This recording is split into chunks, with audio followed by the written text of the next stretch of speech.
Terraria has a lot of challenge runs, in modded Terraria and vanilla, and when watching one of these runs by Gunner, I hope I'm pronouncing that right, he managed to beat the game while using no weapons, so I wanted to see if I could do the exact same thing, but in Infernum mode.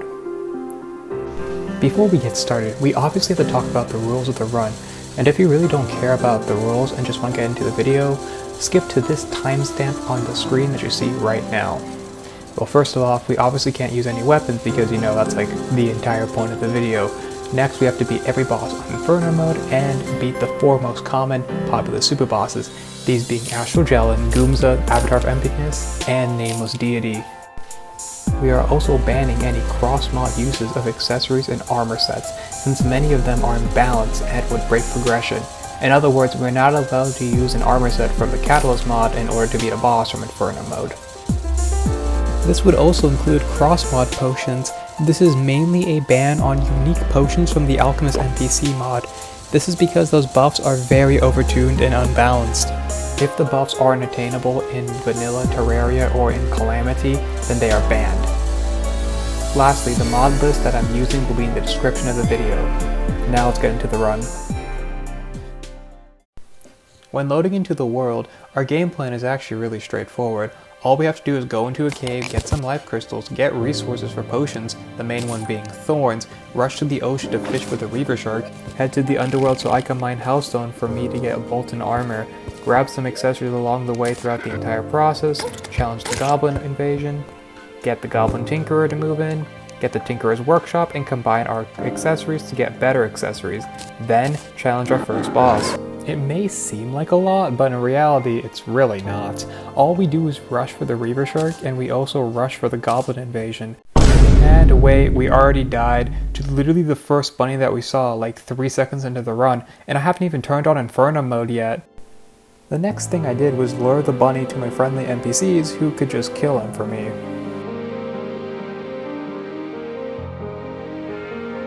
Then you see me set up my base of operations and then go into my mod configurations and disable the infinite money mod. In retrospect, I re-enable this mod because if I was going to get infinite money from a mod, I was simply going to dupe it in and then download Autore Reforged just for quality of life. And for the duping section, we'll get back to that. At this point, after setting up my main base, I felt confident enough to go exploring my first cave. It did not really go that well. I did find an anklet of the wind, however I immediately died like 2 seconds later. This is going to be a common theme in the run. And then I decided to go at it again, and again I died like immediately. You can tell clearly that I am very unfamiliar on how I need to move around enemies at this point in the game. And then finally I used my brain and actually decided to block myself in so I wouldn't die to the slimes. And I continued digging down to explore the rest of the cave.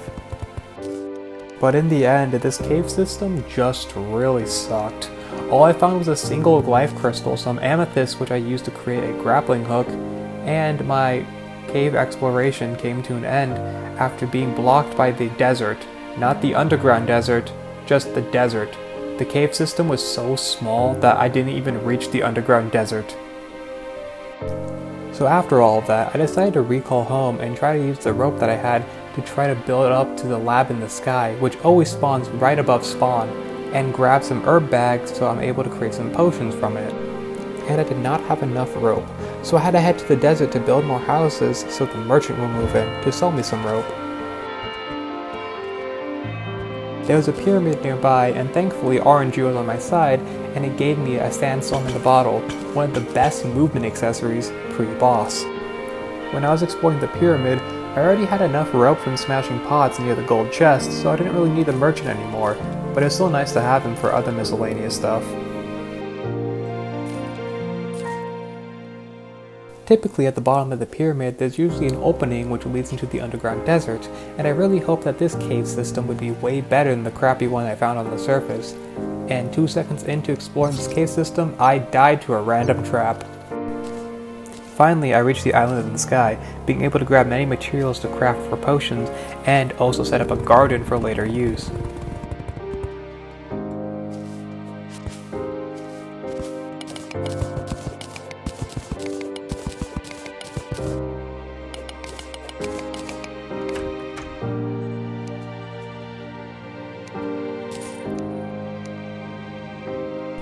After opening all my herb bags and setting up a garden, I saw that I was only 6 death weeds away from having enough for 30 potions of thorn. And since I'm playing with Fargo's Mutant mod, if you have 30 of any unique buff, for example thorns in this case, you would have the buff permanently up. So I went to my evil biome to explore and get some more death weeds.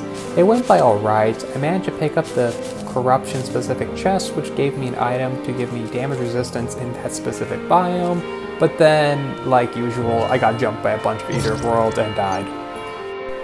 After this, I decided to actually use my brain and realized, wait, why don't I just build a elevator and go mining there?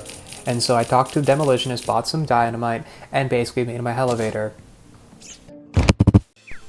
After jumping down the elevator and drinking my Splunker potion, this is where we started seeing some real progress being made and real fast. Within just this one trip of the mining expedition, I managed to pick up a magic mirror, multiple life crystals eventually making me max out at 400 life,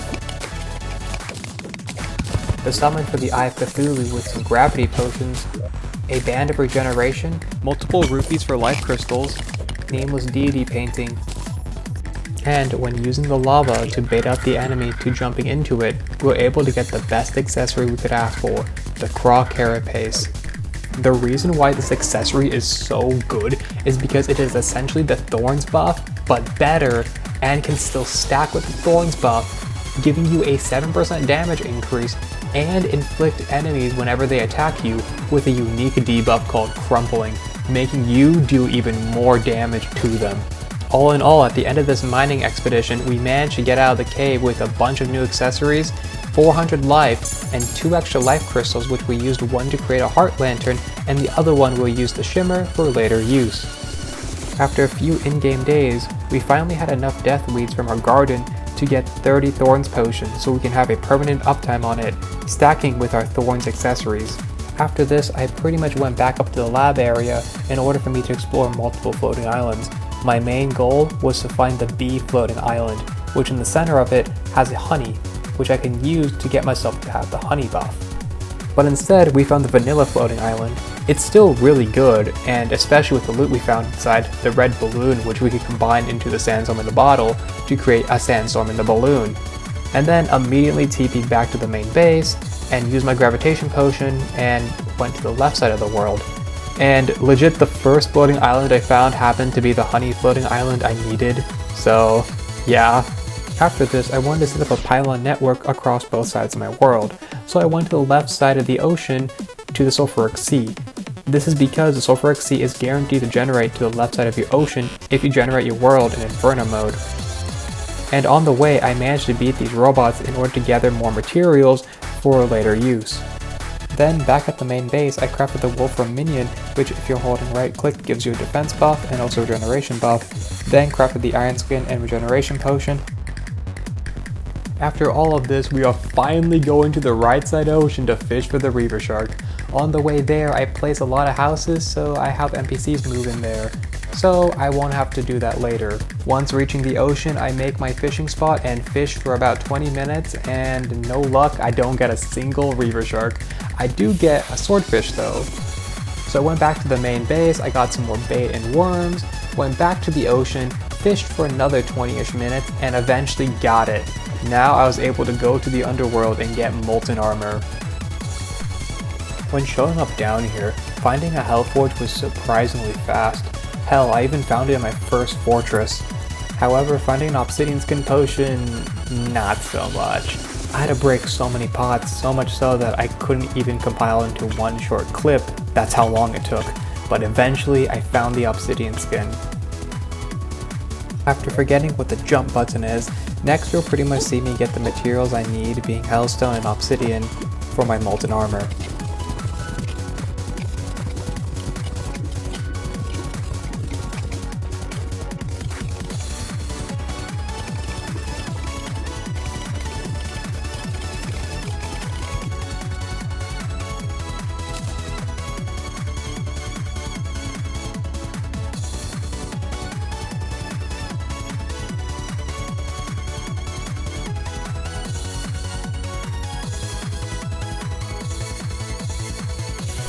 At this point, I was only missing a handful of things, one of them being the endurance buff, So I went to the underground cave and set up a fishing spot so I could get the armored cave fish.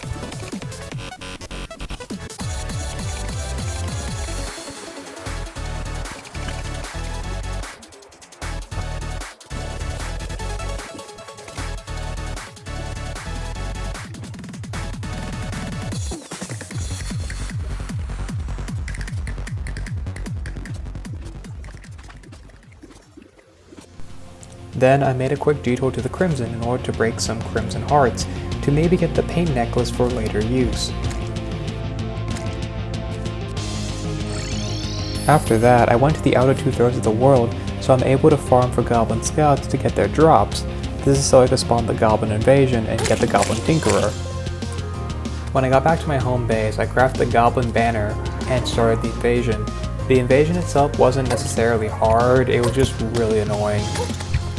This is because the two most problematic enemies in the invasion, the mages and surprisingly the archers, both don't have collision hitboxes, so there's no way for me to hurt them at all.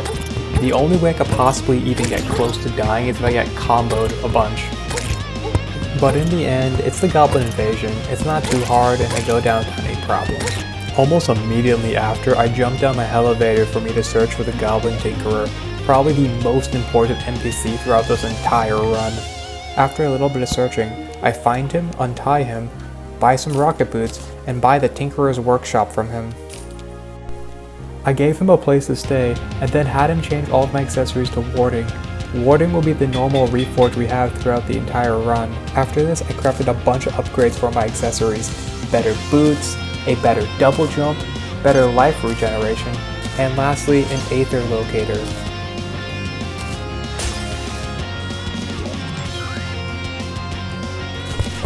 Then, I dug down to find the Aether biome. After that, I threw my life crystal into the shimmer so I can get a permanent regeneration buff.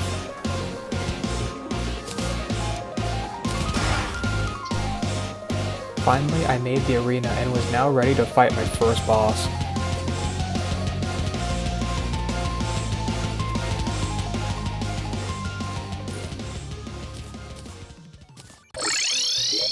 If you want to see an unedited version of each boss fight, in the description you'll find a playlist with each boss that I killed throughout the entire run. Now the big question comes down to this: how exactly do I kill the eye? Realistically speaking, I don't have enough defense to just simply tank it. This is where the second most important stat comes into play: regeneration. On the surface, an average person will pretty much be like, okay, so in this run all I gotta do is stack as much HP and eventually I can slug out the fight and win. But how exactly can you slug out the fight if you have no means of bouncing back after you lost all of your HP? Because remember, defense can only get you so far, and the way we bounce back is an insane regeneration stat. This allows us to play way more risky. We do this by stacking the regeneration buff, the campfire buff, the heart lantern buff, the vital crystal buff, and the Wolfram Summon buff. In total, this gives us a regeneration of 10 HP per second when not moving and 6.5 when moving around. In addition, we also get the Life Jelly accessory to give us 2 extra regeneration per second whenever in the little aura when using a health potion. And as you can see, our regeneration is incredibly good. But by no means is the fight free. Remember, we are still hit trading and the eye always has the advantage due to its immense HP pool compared to us.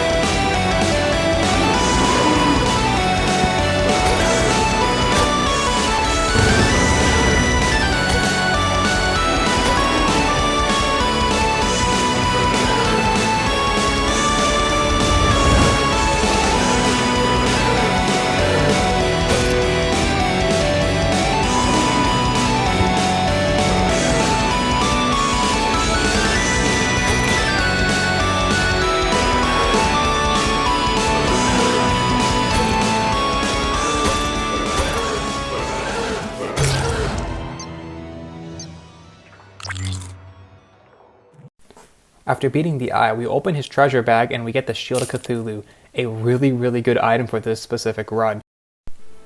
Then I crafted the Slime Crown to fight King Slime. And, well, I'm not going to sugarcoat it, the fight. He's still kind of a joke, even on Infernum mode.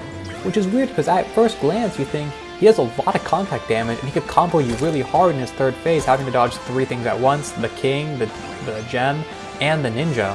Phase 1, it's just normal King Slime, nothing new about it, so it makes sense why we easily beat Phase 1. Phase 2 is pretty much you dodge a very easily telegraphed crystal, and if you're using platforms, King Slime can only reach you with about 1 jump, and even if you aren't, you can actually time your dash to go under King Slime and basically make the crystal totally with you at the same time. Okay. First 2 phases, they were pretty easy. Like, I'll give you that, but phase 3, that's gotta be the one that beats you. That's gotta be the one that's pretty hard, because if you sit down and think about it, the ninja spawns in and immediately starts throwing projectiles at you, meaning that you dodge 3 things at once, meaning that you get comboed really easily and just die. Wait, why isn't he doing anything? Is he trying to touch me?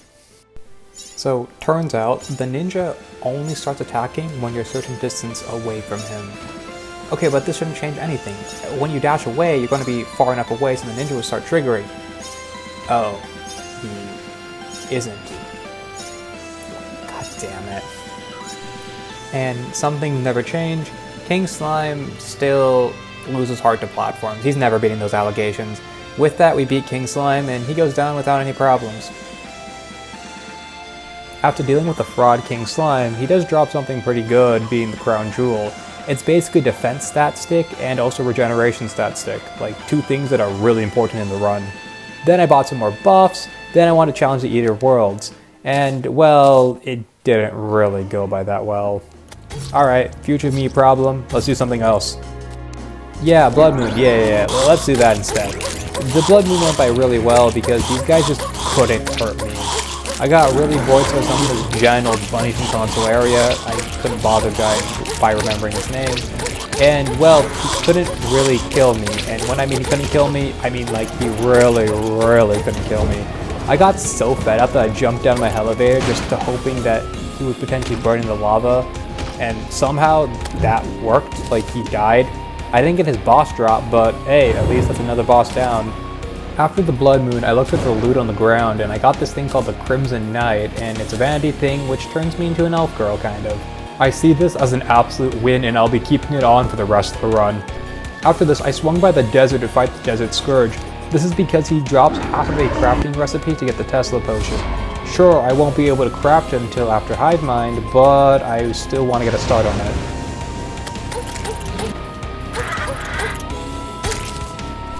Then I swung by my nearby evil biome, that being the Crimson, for me to get the Wrath buff, which increases my damage by 10%. But I fished in the wrong evil biome and instead got the Rage buff, which increases my crit by 10%, which is only useful for my dash, which is like none of my damage basically. So yeah, that sucked. After getting my new buffs, which kinda helped, I re-challenged the Eater of Worlds, and look at that, actually preparing for a fight helps me win. Clearly it was an elf girl diff, but who knows. I started setting up an artificial mushroom biome so I could fight Crabulon later on. When waiting for the mushroom grass to grow, I set up an arena for the brain, then I summoned him in. I really thought on paper that, hey, since the brain inflicts broken armor on you, that means he takes like a lot more damage. Sure, that's true, but I didn't realize how much damage he did. We go down pretty easily, though we do a lot of damage, about 40%. Alright, new game plan. So what do we do now?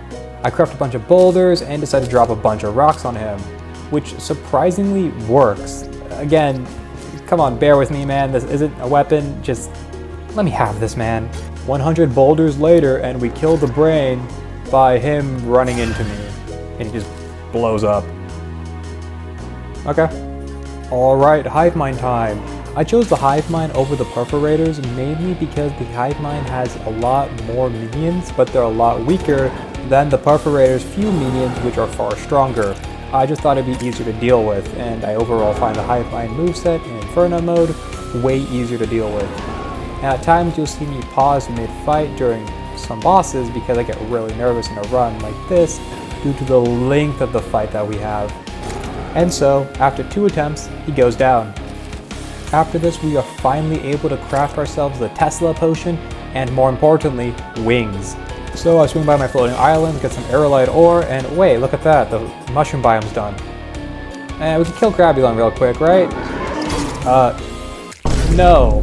My main strategy and idea was to basically have the NPCs deal the main damage. This is because I want to kind of kill some bosses in more unique ways than just being touched by them, which is kind of boring. And I know some people are going to be like, actually, you could just place a lava bucket and he can die by that. But that's really boring, so I want to do something else. And well, it didn't really go by well. This is what King Slime should have been, but instead it was the crab. His contact damage is insane, and the biggest problem with these floating mushrooms, they simply kept comboing me and throwing me off a rhythm, and because I don't have knockback immunity, I just got comboed really hard and died.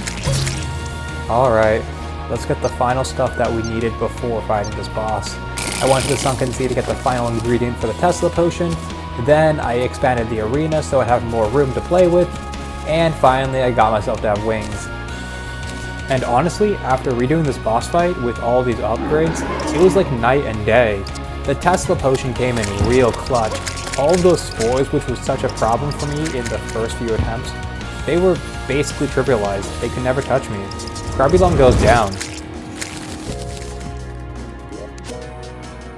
Then I went to the jungle to get resources for the queen bee, and just before that I expanded the arena. And as soon as I went to the underground jungle, I accidentally spawned the queen bee. I don't even know how at this point. We probably get murdered, obviously, but the second attempt we got it. We beat the queen. And after killing the queen, we didn't get the accessory we needed. But that's okay, we just buy what we need from the operator, and wait, she doesn't sell it? Turns out she doesn't start selling treasure bags until after Skeletron. I put on the new summon accessory and went farming.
Solon then literally falls from the sky and phases through matter itself and decides to take a little swim.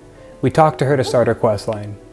We finally then get the last of the potions which were previously locked behind Skeletron that the brewer sells in pre-Hardmode. Then I fought the turkey boss from the Consolaria mod, and he wasn't too hard, I beat him first try.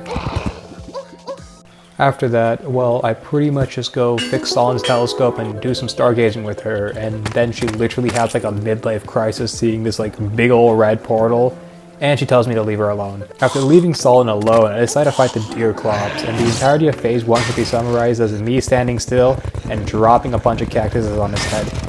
Then the entirety of the second and third phase can be described as rolling cactus plus B combo equals, well, the boss is dying. I have so many immunity frames from the rolling cactus, and because every time I take a hit, bees comes out, doing an incredible amount of damage to the Deerclops. It's sort of cheesy, but honestly, that's my best damage source, and I'll take it. And if you're worried about the purple hands in the third phase, which they do a lot of damage, you don't really have to worry about them at all, because their HP naturally just goes down over time, even without the aura perks. Mainly the fire ring thing and the Tesla ring thing. And, well, Deerclops goes down after that. He's not too hard.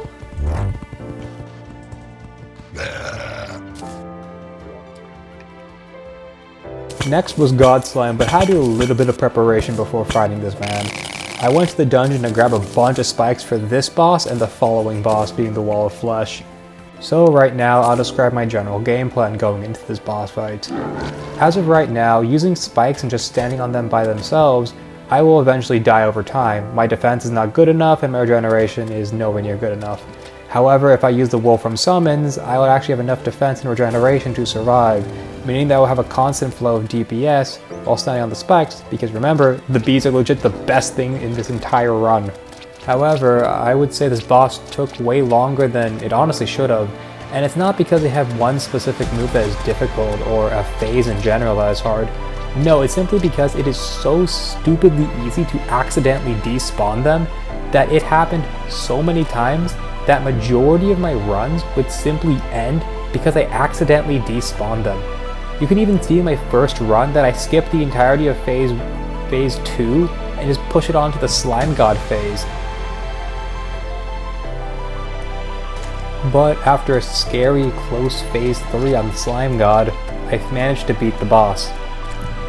So after killing the one god that Yaram forgot to kill, I head down the elevator, place my insta bridge, and I eventually then start to set up the final preparations for my arena.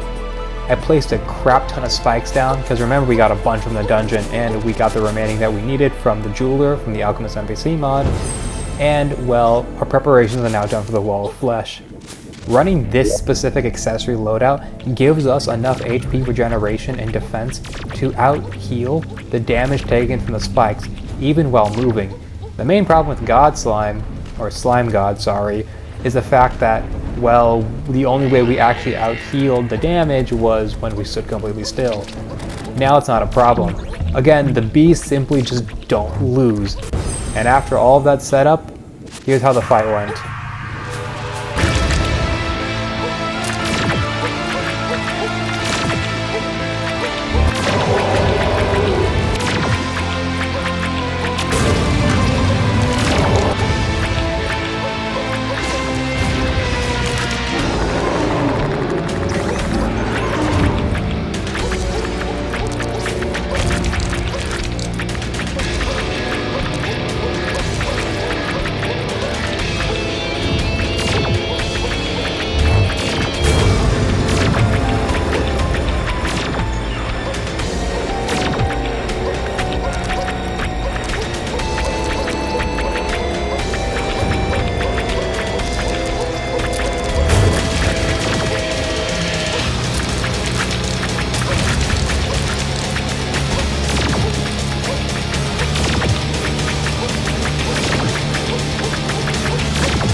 Oh yeah, I didn't do the goblin invasion because I was continuing doing attempts on the wall. Well, crap. Mid-invasion, I decided to get some potions which were unlocked in hard mode. Survivability-wise, these potions are great. Probably like some of the best potions I could buy. Damage-wise, no. My best damage was literally ramming into this goblin lady, and no, I will not pause. Now look at the sky and like, there's that big old red circle, and yeah, well, I went to talk to Sala and she didn't really care, so I didn't really care. And while I was at the jungle, I decided to farm some turtle shells. I mainly did this for the giant tortoise shell. It gives you 15 whole defense and 5% damage reduction. It seemed like the perfect fit for the run because, you know, survivability is far more important than dealing damage because the length of the fights. However, it would turn out that this legit sucks. Like, I'm not gonna sugarcoat it. The actual useful shell I got was the frozen turtle shell, which gives 6 defense, and also when you're below 50% HP, you get 15% damage reduction. But even before I got the shells, I had a huge problem with just dying a whole lot. My damage output was so low that even if I could tank a lot of damage, it was simply not enough because again, my main way of dealing damage at this point were the bees, and the bees didn't do enough, and contact damage. Yeah, I wasn't going to hit trace and win against hard mode enemies. And after looking at my legit, like, terrible damage, I went to the Calamity Wiki to maybe see some better armor sets, and legit don't do this. Like, Recipe Browser already has a feature where you can search up armor sets and see their set bonuses, and legit, what is the Calamity Wiki even about at times? After looking at the armor sets which I can realistically obtain at this stage in the game, I found out that the Moloch armor set was likely the best.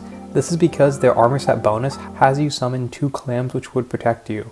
And I assume these clams would protect you like how the summoner set of Bloodflare armor protects you, just like rotating orbs around you, or maybe like the glorified armor. So with that out of the way, I went to fight the giant clam in the sunken sea. And did it go by well? Well, I feel like at this point you should already know, it did not. I got just whooped. I lasted a total of 14 whole seconds. Damn, that's just sad. After dying for the first time, I crafted the giant clam summon. And did the following attempts go by well? Well, I think at this point you know the answer. No, not at all. Alright, it's time to switch gears. I bought a bunch of cactuses to craft to turn into rolling cactuses, expanded my arena, crafted Flapsel's vodka, which surprisingly, the drunk princess can move in as soon as it reaches hard mode if you just have this alcohol in your inventory, which is the one time the Calamity Wiki is actually right and isn't just, well, the Calamity Wiki. And when the drunk princess moved in, I bought all of a candle for general buffs, some tequila for overall defensive buffs during the day, and lastly this mushroom for the Zaza effects it has. And when eating the mushroom, yeah, we kind of legit go through it, but it gives us a 50% damage increase. And I thought, since our damage is so low, and since we're so bulky at this point, it may be worth legit just seeing, well, this in order to do more damage. Did it work out? Well, no, not really. The main problem I had was just how disorienting it was. I just couldn't do it, man. There was like 15 projectiles like everywhere, and I know only one was real, but it was so hard to tell which one was the real one and which one was, you know, the fake one. And so I quickly abandoned this idea. And so my game plan didn't change. I was going to drop a bunch of rolling cactus on his head until the thing died. The problem was how freaking long this fight is. The following fight with the giant clam took 20 whole minutes. Imagine fighting this stupid clam for 20 minutes. Yeah, he's not hard, but the problem is it's so mind-numbingly boring. This fight will be so freaking long that it'll take until a very long time until we fight another boss that takes a longer period of time to kill it. And it's time to get my full armor set, and oh wait, I don't have enough. God damn it. So I swung back down to the sunken sea and fought these little baby clams until they dropped enough Moloch husk for me to, you know, craft the final piece of armor. And we craft the last piece of armor set for the Moloch set. And with that, we now can see our armor set bonus, and it increases the summon count by 4? Okay, like, hear me out here. Because the total amount of summons I had, which is the green dots you see here, went from 3 to to 7, it still technically means that I never summoned them in. That's just part of the armor set. So even though these guys are part of a summon, and the summon amount says it increased by 4, I never summoned them in, meaning that it's just part of the armor, and please let me have this. I don't want to feel like the last hour and a half and the 20-minute giant clam fight was for nothing. Just let me have this, man. Due to how, sketchy this is, every boss that I beat with the Moloch armor set, unless it's like going to literally make me lose my mind, I will also beat it with an armor set that isn't the Moloch armor set, likely the Paladin or Glorified when we get there. And these only count for bosses, not mini bosses, because I want to at least give myself a little bit of quality of life in this run, because my damage is still, in the negatives. And when the Blood Moon ended, it was raining, so it was the perfect time to get the Cloud Elemental Summon accessory, which, I have to be frank, in a normal run, these guys legit aren't that great. They're kind of mid, but in this run, I have an excuse to use them. Yay me! Then I farmed some wyverns to get enough souls of light to get some pixie wings because, again, I want to be as bulky as humanly possible. Then I swung by the desert and fought the sand elemental to add to, it feels wrong saying collection, so I'll just say to my gang. So for now on, these guys are going to be part of the elemental gang. And no, I'm not going to call them waifus because that's cringy as hell and I have standards. With that being said, Esther goes to Cloud Elemental, I'll literally have this woman run me over. I will be the Denji and she could be the Makima of this relationship.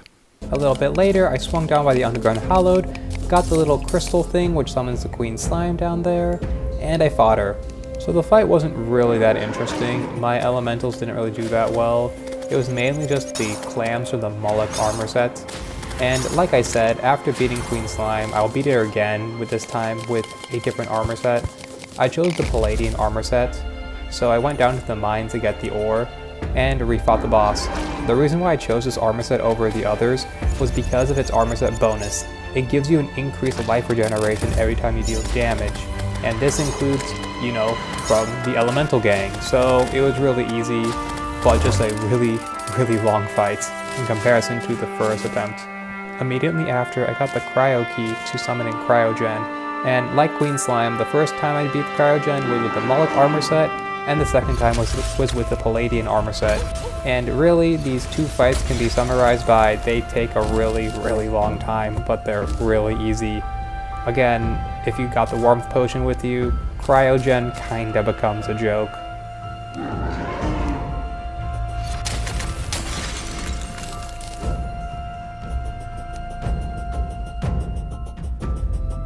After beating Cryogen, Permafrost gave us this little funky key, so we talk to Saul and we go to his keep, and we steal this little, egg seed thing, and, we're done with basically her questline until post-Moon Lord, which, at least she was going to be enjoying getting some books. After we left Permafrost's Goon Cave, we fought the Giant Clam again, out of spite, but mainly to get resources for the Deep Diver. This is basically a dash similar to the Anguard's Valor, which gives us immunity frames when we dash into an enemy.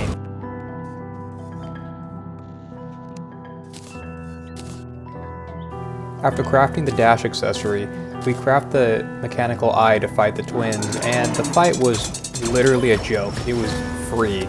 And I realized this would be the case with nearly all other mechanical bosses. In fact, the Moloch armor is so strong. In retrospect, I would say that we can use this same armor set that we had pre-boss in hard mode all the way up to Golem, and if you really want to push it, to Plaguebringer. That's how strong this armor set is. So, to refrain me from, utterly washing all the other mech bosses and all the bosses going forth, I want to refrain myself from using this armor set unless I absolutely have to. So the next night after I beat the twins, I decided to give them another try, but with the Palladian armor sets. And, I simply ran out of time. This is where I have to talk about X factors in fights, which I previously didn't really bring up because they weren't really necessary. And the most difficult X factor to fight is time-based X factors. There's a lot of other X factors, and God, we'll get to them, especially with the endgame fights. but for the twins and the mechanical fights in general, if we do not kill the boss in a certain time limit, the boss will just straight up leave and it'll count as a loss. This is a huge problem because our entire playstyle relies on us just surviving and eventually chipping away and killing the boss. But that is no longer an option, so I have to play far more aggressively, meaning that I have to hit trade far more. But you may be wondering, shouldn't the Cloud Elemental and Sand Elemental be good enough to basically, well, you know, not have to worry about the time limits? Well, yeah, but they are very inaccurate in damage, to the point where I still run out of time even with just the Palladian armor set. So I have to go get some more things before re-challenging the twins. I went to the underground jungle to get enough life fruit to basically max out with golden hearts, and then got an extra one so I could shimmer it in. Life fruits actually spawn in as soon as Hardmode begins in Calamity. It's a really nice change that Calamity added into the mod. The final thing I got was the bee clock, which pretty much summons fallen stars on the player whenever they take damage, and the bees, and we know how good the bees are. Sadly, I lost the footage for this, and you would realize that this is a common reoccurrence in this video, and when it happens to bosses, I refight the boss, no matter the difficulty, and actually the following boss, you would see that I had a refight. So, yay me! With all the upgrades that I have, it only took 2 more tries for me to get the twins when using the Palladian armor set. So yeah, they go down without using the Moloch armor set.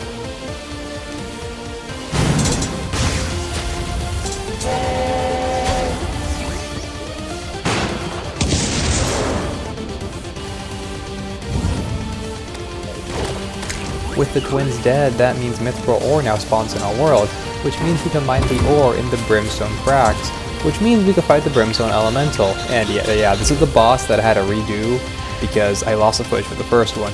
You can even see the Infernum Bros, which only places upon the first time you kill the Brimstone Elemental. So I had to redo the Brimstone Elemental with the Palladian armor set, which, well, since she's not time-based, we eventually slug it out and beat her. But more importantly, we get her Elemental accessory, another one to add to the gang. Then we crafted the Mechanical Worm to fight the Destroyer, and I have to say, the Sand Elemental is legit the MVP of this boss fight. We just sometimes laser the Destroyer with our Elemental, and keep in mind, these are meant to be supportive damage dealers, not main damage dealers. But man, she does so much damage. We continue our worm killing spree by going to the Sulfuric Sea and summoning the Aquatic Scourge, and after throwing the 3rd phase when the Aquatic Scourge had literally 10% HP, we fight him a 2nd time, and this time we don't throw the fights, and we kill him.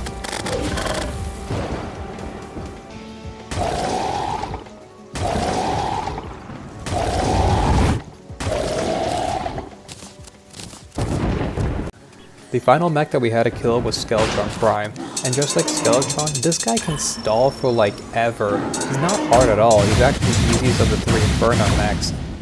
But because he can stall for so long, the fight can potentially just be lost because of time. But the Sand Elemental, especially in the 2nd phase, really came in clutch in this fight, and pretty much sweeps Skeletron Prime. I had a couple books to give to Solon. I went to the Tinkerer to start the crafting recipe for the Asgard Valor, a basically better version of our current dash, and then I head to the jungle with the Pickaxe Axe in order to mine Chlorophyte for my next armor upgrade.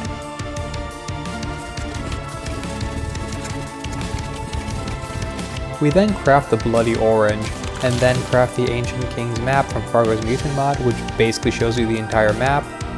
Then we finally get the Titanium Forge, which we literally have been long overdue for. Crafted some Chlorophyte bars, didn't have enough, went back to the jungle to mine some more, crafted a new armor set plus wings, and mined some materials to get a new shield dash. And so, it was about time to fight the Calamitous clone.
Now it's time for Plantera, so head to the big old naturally generated structure in the jungle from Calamity, and in the process I accidentally summoned Queen Bee.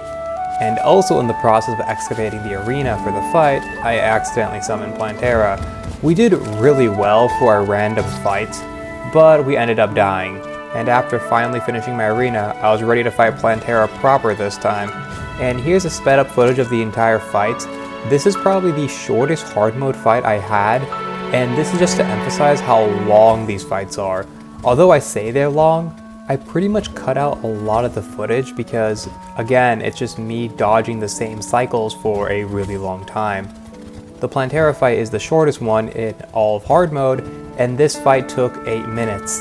Oh, sorry, over 8 minutes. Only 20 seconds away from a 9-minute fight against Infernum Plantera. It wasn't hard, but it's just to show you how long this fight really is. With the plant now dead, we now can get ectoplasma from the dungeon, and now finally craft the core of Calamity and get the Asgard's Valor. After getting our new dash, we fight Unedited and the Leviathan, since beating them gives us the last of the elemental gang, being Unedited's elemental, which is easily, bar none, the best elemental. Unedited's rapid fire damage and overall, most importantly, consistent damage is invaluable to this run. But one thing I was never prepared for was how long this fight would take. By the time I got into Leviathan, I swear it's been like at least 10 to 12 minutes of me fighting this stupid fight, and that's just getting to the Leviathan phase. We're not even on the 3rd or 4th phase, and I don't know if I just am bad or something, but for the life of me, I could never time these Leviathan dashes, and I died. And how much time did I waste? Well, you know, just a cool 15 minutes. And keep in mind, I didn't even get to the 3rd phase where Unedited goes on top of the Leviathan, or the final phase where you just fight a one-on-one with either the Leviathan or Unedited.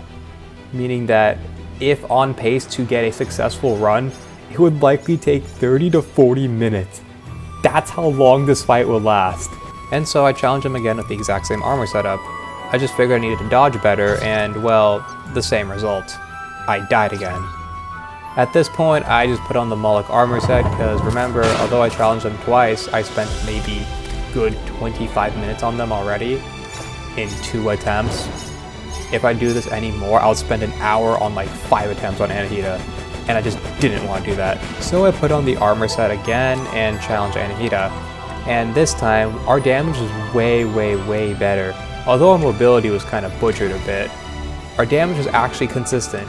Although it was consistent-ish, I should say, because at times the clams would just totally whiff and miss Unedited, and other times would just latch onto her. Now it's time for the Leviathan phase, and well, this should be free. A more consistent damage source, more defense, and well, we still have the dash with the iframes with the Asgard's Valor. But remember how I said our mobility was nerfed? It was just enough to the point where our old setup of dodging the Leviathan's dash, dashing completely into him, and going through on the other end, doesn't work. And eventually I died because I just, on muscle memory, I just kept dashing into him instead of diagonally, which would give you enough iframes to dodge his dash. And so that attempt went in the gutter. But on the next go around, we actually dashed diagonally for the Leviathan dashes for the 2nd and 3rd phase, and the one-on-one fight with Unedited was really easy, just kinda long. The fight this time, upon beating it, took 15 minutes to beat. I had to deal with a quick pirate invasion, which I dealt with in like 2 seconds. Bought a whole lot of treasure bags from the boss I just killed to get the accessory summon, reforge that thing, then head to the Abyss. This was because I needed to get some Death Cells and Luisil. Down there, we managed to grab some Death Cells and Luminil, which we'll be using for later. And when I mean later, I legit mean right now. We craft the Barrow Claw, which isn't really that great in retrospect, but it's useful for a crafting recipe later on, so we need to kinda get it. After this, I start the Solar Eclipse so I can fight Mothron for its wings. And so we fight Consolaria, and after throwing away legit the freest win of my life, the 2nd time around, we don't choke and we finish the fight.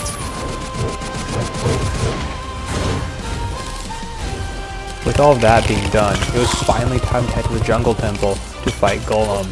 The temple itself wasn't anything notable, I mean, it's just a temple, and when I finally got to the main boss room, I started setting up the arena. I placed a whole lot of torches, and so much so that it spawned in Torch God. I didn't realize this at first, so I basically had a legit panic attack and just TP'd home. It wasn't until after I realized that I spawned in Torch God. So yeah, maybe this is like a low point of the run for me losing Torch God, but I second tried Torch God at least. That's something. Then I summoned Golem in my own opinion, Golem is the most improved vanilla fight going into Infernum Mode. He has so many attacks which feel so fun to dodge, like when there's giant laser walls coming from the left and right side and you have to fit between them. It's such a fun way to dodge. Or when Golem goes to the ceiling and shoots a barrage of lasers down on you. Or my favorite one, where he ground pounds on top of the player and you have to basically fit in between these little cracks, because if you don't, you get hit by these little tiny lasers. It's such a fun fight, and it's a crazy improvement from vanilla into Infernum Mode. Easily the most improved fight in my own opinion from vanilla. When Golem went down, immediately after I crafted Beetle set armor, and well, what to do next was really up in the air. At this point I had 4 invasion options and 3 boss fight options. The Martians, the Old One's Army, the Pumpkin, and Frost Moon. And for bosses, it was, well, Duke Fishrun, the Plaguebringer, and Empress. But realistically, there was no way I was going to do any of those, because at this point, my damage was just so pitiful. So I was really just left with about 2 options. Option A, do the invasions, and Option B, do the boss fights. Option C, the Cultist, is what I picked. I chose the Cultist for 2 main reasons. The first is for the Ancient Manipulator. A lot of upgrades we can get is simply locked behind this for this specific run we're doing. And the second is simply because I view these 3 bosses and those events far more difficult than what the Cultist is. And we died. I guess I'm just not good at the game at this point. So I literally went down to the abyss, fought these little like squid thingies, and I knew I was going to run out of breath if I stayed at the abyss, so I literally swam up all the way to the basically upper levels of the sulfuric sea so I wouldn't drown. And miraculously, this worked, like first try too. And I was eventually able to get this little thing that they drop which summons the Cultist. But when I tried to summon them in, it didn't work because the Cultists were already back at the dungeon. I thought I had to re-kill Golem if I failed against Cultists, but I guess you don't have to do that anymore, which is a really nice quality of life. And after the second attempt against Cultists, we do take him down.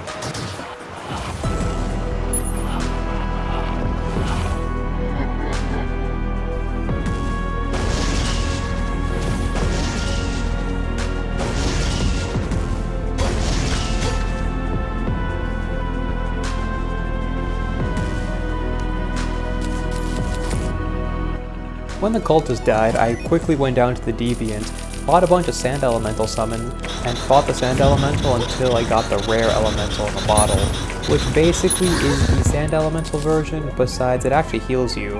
And, well, we got the Heart of the Elements, probably the most iconic accessory of this entire run. The reason why this accessory is so good is for 2 main reasons. The first is that it combines all the elements into one accessory slot, and the second, it combines all elements into one accessory slot, meaning that we have so much more options for different accessories we can use throughout this part of the run. Then we head to the Abyss to get some sonar ore, to get some sonar bars so I can craft myself the Miracle Fruit. Finally, before challenging the bosses that I skipped, I went to start one of the pillars and farmed up some metal blobs. This was so I could finally craft the Absorber, and with all that, we are now ready to fight the 3 main bosses that we skipped. The first of the 3 that I decided to fight was Duke, and while the fight went by incredibly well, Duke is known for his incredibly high damaging dashes, but as you see here, he did 24 damage to me. Granted, it's phase 1 Duke, but I think that should speak volume to how little damage he did to me with this setup. Hell, throughout the entire fight, he never once dropped me below half HP. With that, Duke Fishrun lost the war of attrition. The next one was Empress of Light. I crafted her crystal and summoned her in. I feel like this clip should just show you how little damage I really do throughout the entirety of the Empress fights. She just is so fast, and weirdly enough, even my minions are just inconsistent at hitting her. And she stalled me out to get her daytime form, and she just kind of murdered me once it became daytime. Though I did survive way longer than I thought I would. So for Empress I had two options. A, get good and learn how to dodge her daytime form, or B, get more upgrades. I chose the latter. There was two armor sets which really stuck out to me. The Plaguebringer armor set, which was, locked behind the Plaguebringer, which it summons a little miniature Plaguebringer to fight for you. And one which we can obtain right now, the Reaver armor set, which whenever you took damage, it shoot little spikes at the enemies. This seemed like a Thorns potion, but just legit better in all respects. And with the Heart of the Elements, it should be enough damage to kill the Empress. So we go mining, craft the armor set, fight Empress, and wait, it's already daytime and we haven't even got below half? We did way worse in this run. With an armor set, by all means, should do better. I don't know, maybe it's just a huge skill issue that I can't fight daytime Empress of Light, but I realized I need to change course. So I crafted the item to summon the Plaguebringer and decided to fight him. He has a handful of moves which do seem to be incredibly problematic for us. The ones which stick out immediately is the lasers, but there's counterplay we can do. If you angle and time your dash correctly, you can actually only hit the box and not the laser part of, well, the laser attack. The second way to avoid this attack is simply by using the Raw Discord to TP out to the laser hitbox. But if only it was really that easy. You see, the Plaguebringer has an X Factor specifically made to counter our stalling strategy to win. He has legitimately a nuke move. If you do not destroy his minions in time, he will just straight up spawn a nuke on you. And this does so much damage that it just kinda kills my stalling strategy. And sure, we have enough HP to survive multiple of these nukes, and hell, our first attempt went by really well. We got him all the way down to 3%. But it doesn't change the fact that, again, he just out DPS's too much damage with this specific move. It's an ultimate counter to our playstyle. And after dying to the nuke by getting hit twice by it, I realized you can actually dodge the explosion if you have enough room. So the play now was to fight him outside. Sure, he was enraged, but we never had to deal with the nuke problem, if my idea was correct. It took a while to get used to his attacks because of how ridiculously fast they were, but it actually acted as a double-edged sword for the Plaguebringer because it meant that I had more dashing opportunities whenever he tried to dash into me. And now was the moment of truth. Could I dodge his nuke explosion? And it turns out, absolutely. By flying all the way up and using a TP from Rada Discord, it gives us enough height to dodge the entirety of the explosion. And he will immediately follow it up with multiple dashes, giving us a really big damage opportunity after the nuke. And rinse and repeating the strategy, we eventually take down the Plaguebringer first try outside while he's enraged. Then we craft the Plaguebringer armor, and this armor set is S tier. There is no armor set coming before or after until legitimately post-game that is as consistent as dealing damage as this armor set. The little minion you get from the armor set deals an incredible amount of damage, plus it is incredibly consistent at dealing damage. And on the run back against Empress of Light, this armor set just shredded her HP. Just check out this clip of me getting adrenaline and just dropping like 15% of her HP with just the armor set. Keep in mind, we have no weapons. It's just accessories and armor set damage. And because of how consistent the damage is, Empress of Light actually has a lot of attacks where she hovers nearby or just straight up above you, so damage was constant. She goes down pretty easily.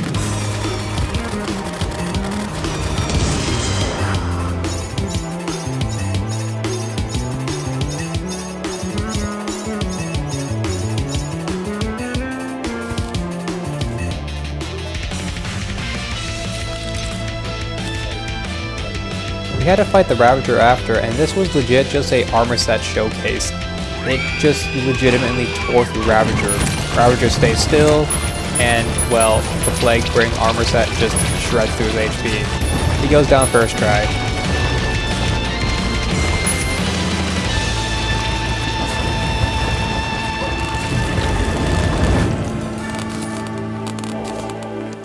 I gave Solon some more books and grabbed the toxic heart for my storage, which is really good against worm fights, and yeah, we're fighting a worm next. So at this point, it was time to fight Ashenduus. Only 3 attempts and he goes down. This is legitimately just a showcase of how strong the bees are throughout the entire run. They just don't miss.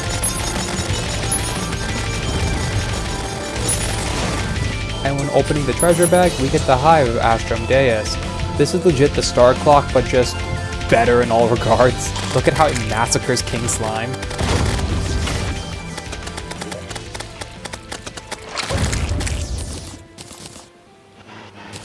So I crafted the Sandstorm Core to fight the Briefed Vassal. He wasn't hard, but you would think it would be kinda difficult because of his small hitbox. But the hardest part was actually hitting the shark, which is kind of funny since the shark is the bigger hitbox. And he goes down very easily. Again, the Plaguebringer armor set is just nuts throughout this phase in the run.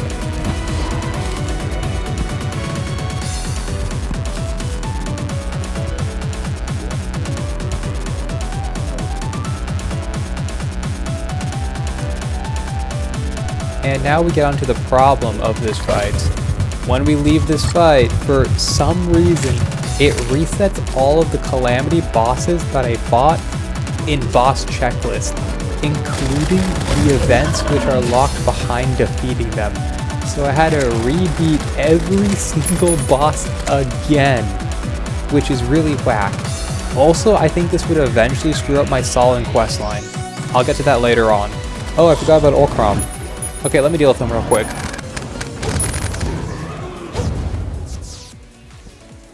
And I stalled long enough. It's time to talk about the fight, which is honestly the most difficult fight up to this point, and honestly until a very long time. Astrogelon.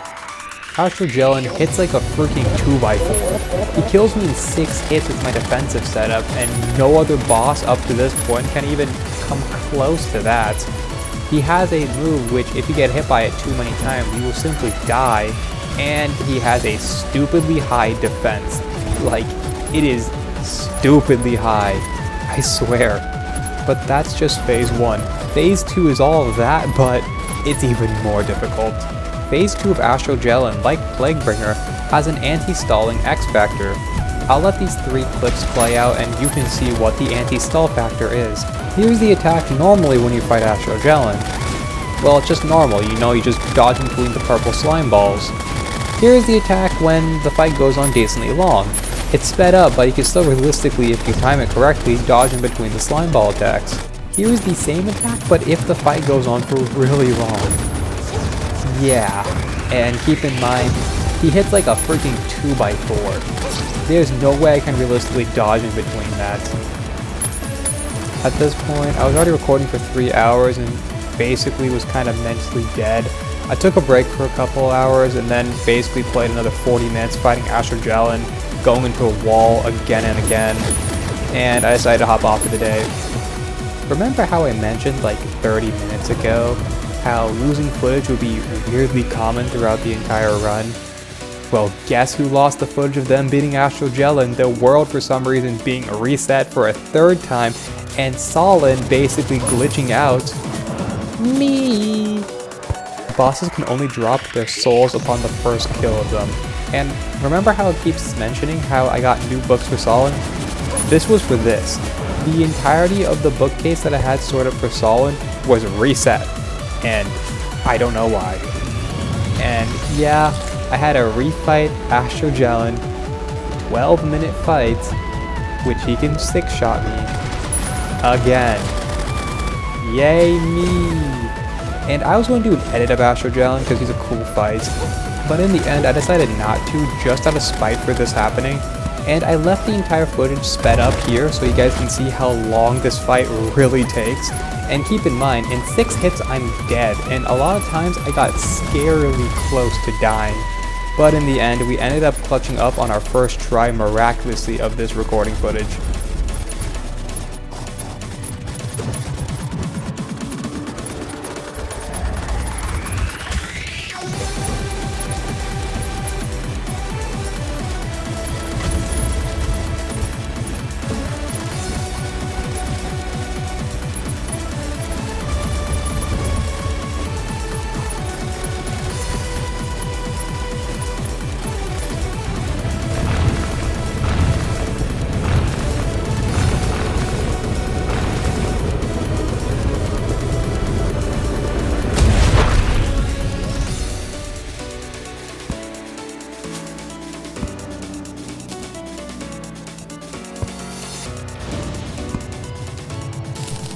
So I took down all the remaining pillars, and then I waited for my own impending doom.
This section is incredibly out of the blue, and, well, it is, and I'll get straight to the point why.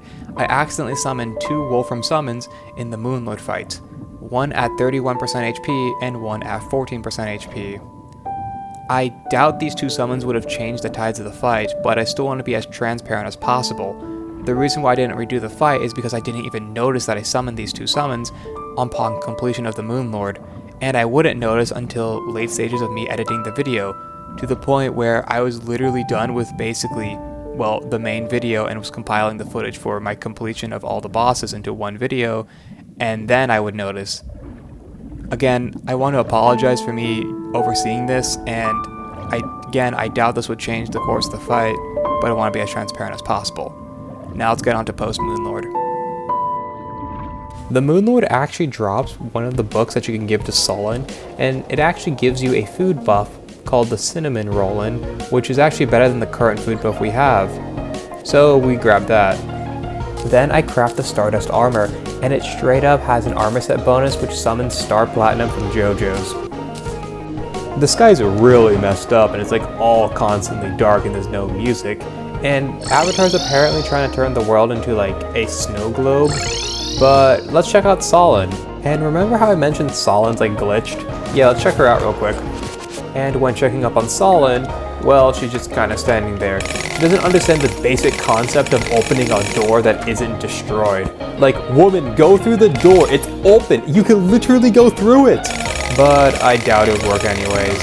I think her questline would be screwed up here because we already took away the seed from, Permafrost's Goon Cave. So, yeah, we have to use the backwards compatibility to access Avatar of Emptiness and Nameless Deity, which shouldn't be a problem. I crafted the summon for Dragon Foley, opened a bunch of Leviathan treasure bags to get the community, and then I challenged the dragon. Fighting Dragon Foley is essentially just fighting vanilla Plantera besides going in a bigger circle. By just simply going in a big circle, Dragon Foley has no chance of even hitting you. I will make a bold claim and say that this fight is in fact easier on Infernum Mode, at least for me, than it is in vanilla.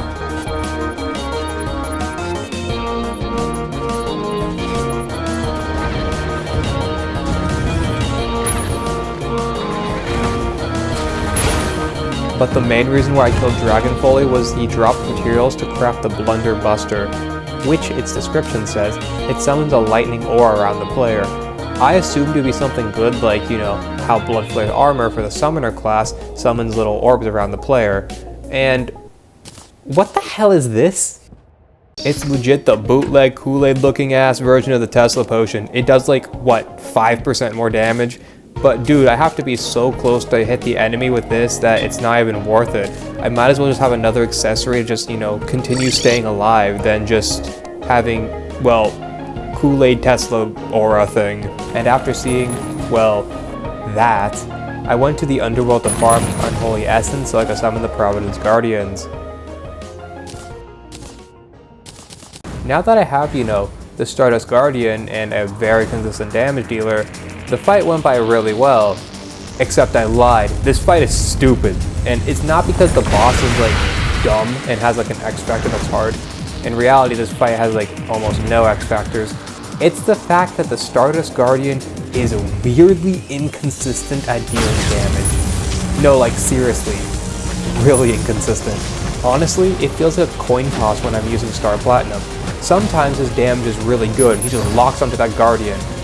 But at other times, he just stands there not even acknowledging the guy's existence. I mean, bro's legit standing still, the freest damage I can get ever, and the Guardian just doesn't do anything.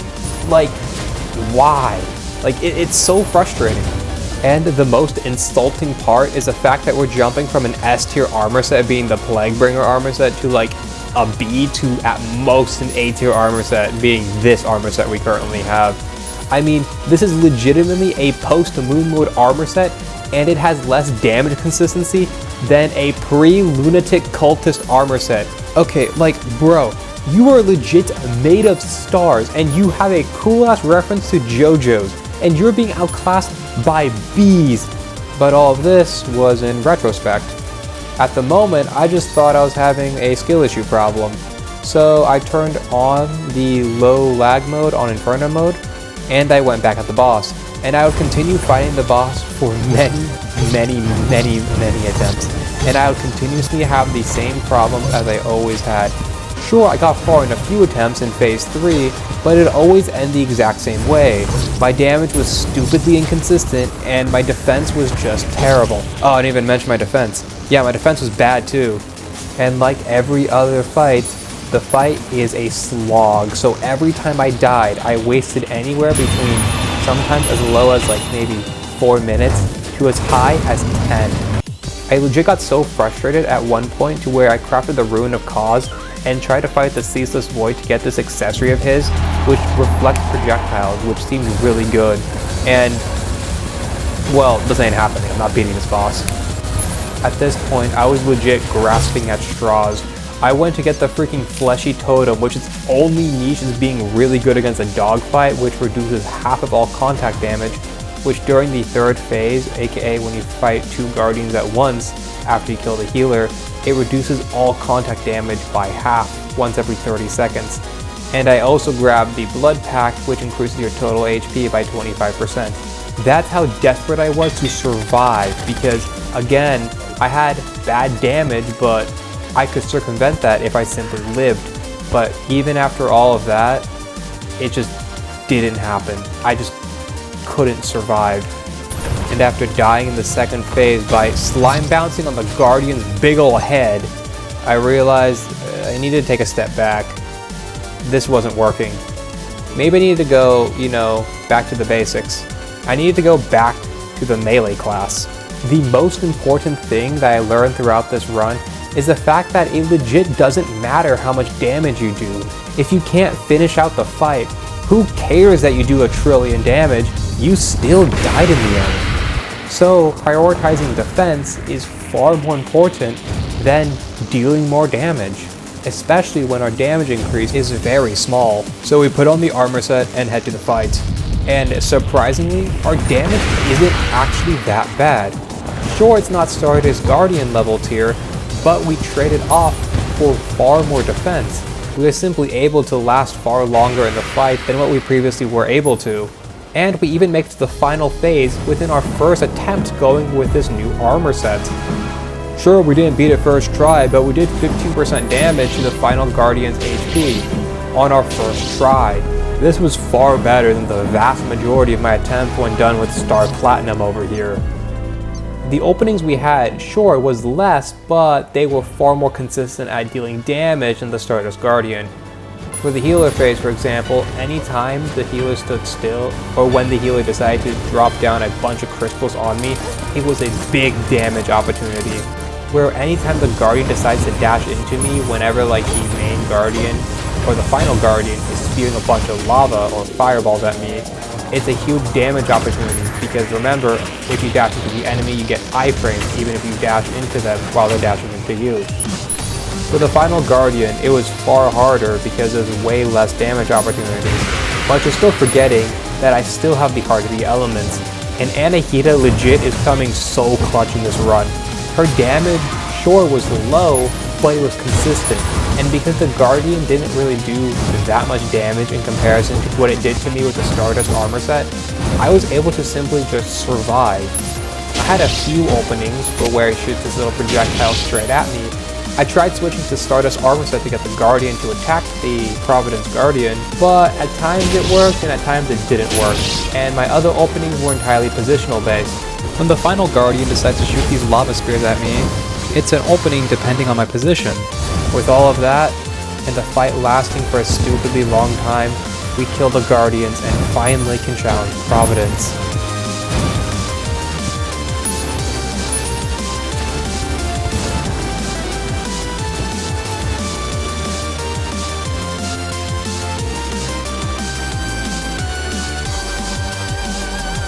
With legit just one accessory change and nothing else, I challenged Providence.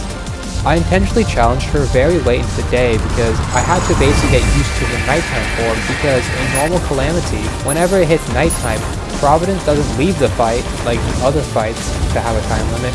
She simply transitions to her nighttime form and then continues the fight. So I figured something similar happened to Infernum Mode, to where I had to get used to nighttime Providence and daytime Providence, which... oh, she left. That's really not good for me.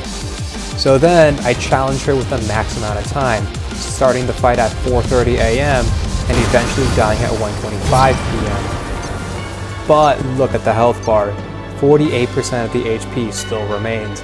And you may say, you still have plenty of time, 6 more minutes to drop 48%. That's doable.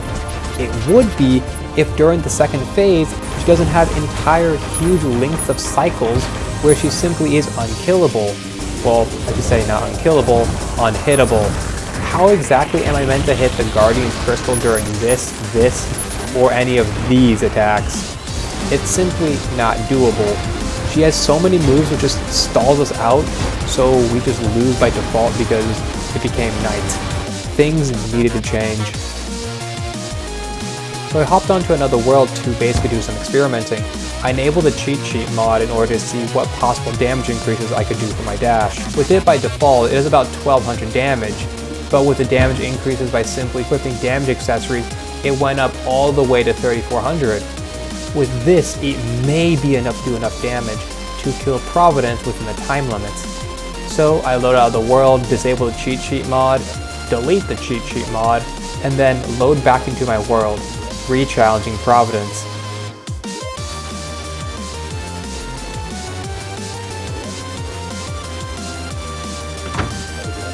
Went to the Goblin Tinkerer to change all my accessories to Menacing, since I wanted to see if I could potentially kill Providence with just Menacing accessory upgrades, rather than getting entirely new accessories with Menacing. Then I challenged her again.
With Providence dead, now we can unlock a solid amount of accessory upgrades that we can use.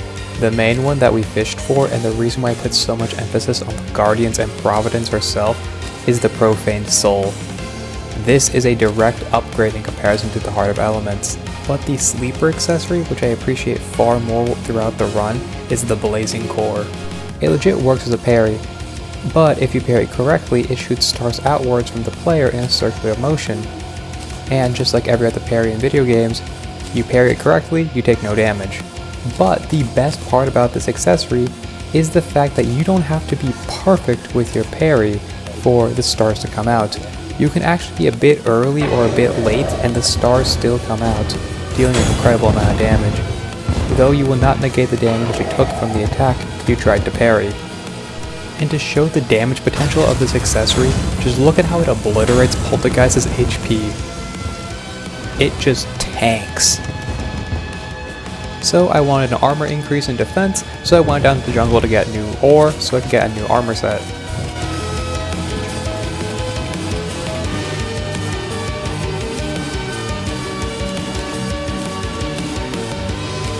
The first of the 3 sentinels that we fight is the Stormweaver, and well, he's a big ol' worm and we have an attack that does a large AoE damage, so it seemed like a perfect fit. As you can see, even with one parry, I'm doing an incredible amount of damage in comparison to my previous setup. It just shows you how strong the Blazing Core really is. And although we don't get Blazing Core damage every time, or every single second I should say, we get consistent damage from, again, the Profane Soul. And as you're seeing in the clips, he has a lot of projectile attacks which are incredibly easy to time your parry, even though I miss a lot of them. And within 2 tries, the Weaver goes down. I decided to fight the Nihility twins, and I died to them and decided to put them on the back burner. After all, they're from the Entropy mod, and they aren't necessary to beat the game. Then I went down to the archives to fight the Ceaseless Void. I decided to use the Heart of the Elements plus the Profane Souls for the entirety of the first phase, or well, pre-phase I should say, because this part is the hardest section of the entire fight, and once we get past this, we just kinda won.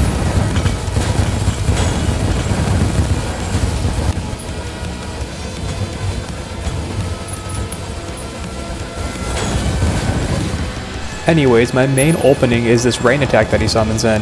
It's an incredibly slow telegraphed rain projectile move, to where that I could just easily parry it and just stand right next to him and just get a crap ton of damage on him. The fight lasted a really long time, to the point where I literally, during the second phase, just whenever he did this rain attack, I would always just be inside his hitbox to just do more damage. And again, since he rarely did any damage that actually was fast and in rapid succession, he couldn't really kill me. We rinse and repeat until the third phase. When the final phase, aka the third phase, hit, well, there's a lot of attacks that he has in rapid succession which could kill me. However, again, these were pretty easy to dodge, and you can see how I failed like 15 times to parry, but our main damage opening during this phase is during this little beam projectile attack. It is directly on top of you, and it's always at a fixed speed, so you realistically don't even need to like think about parrying. It just kinda comes intuitively. We keep going at it till the void blows up and dies, and now we just have one sentinel left. And then was just Cygnus, and I have to be honest, I'm pretty bad at this fight, and I just don't really enjoy it. Our main damage opening is when he throws these daggers at us, and although you see in this clip that I miss like every single parry, his only damaging attack is like this move where he gives us back shots, but turns out I actually really like back shots, and when I asked to be Big Spoon and I gave him one back shot, he folded and died. So that's the end of Cygnus.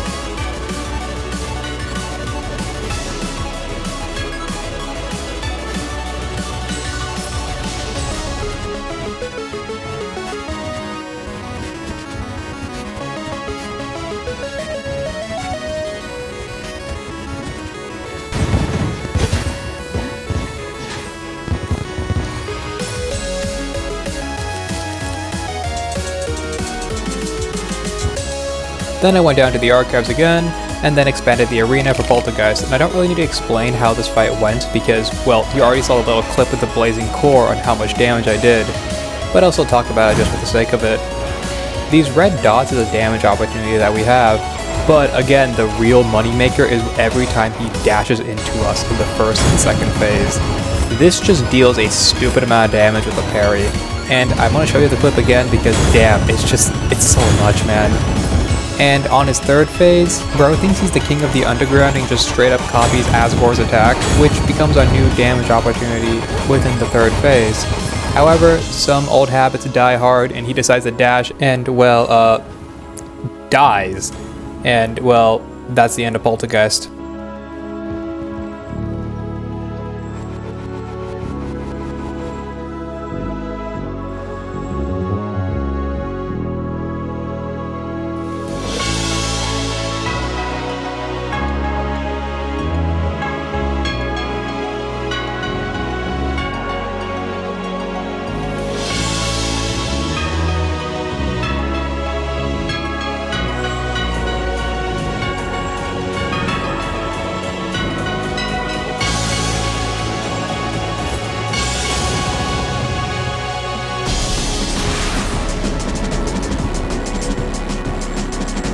Then I TP to the Brimstone Crags with my Wayfinder, drink a potion to increase the spawn rate, get a candle to increase my spawn rate, and just went AFK and ate lunch.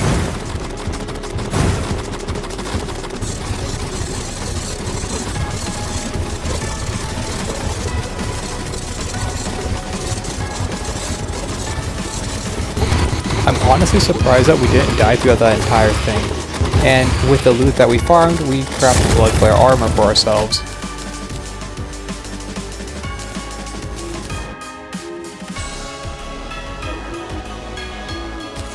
We pick up some bloody worms from the Sulfuric Sea, and then we summon the Old Duke. I kind of view the Old Duke as how I view Demon of Hatred from Sekiro. Like, they are nowhere near the hardest fight in their respective games, but they're easily the most unfamiliar fight that I'm with. And surprisingly, I got to the final phase of Old Duke within my first try, which is a really good sign. As for my second attempt, we pretty much bring Old Duke all the way down to like 5%, and I decided to end it in style with trying to parry because I like seeing the cool star projectiles, and then I get hit by the nastiest 3-piece dash combo by Old Duke and die.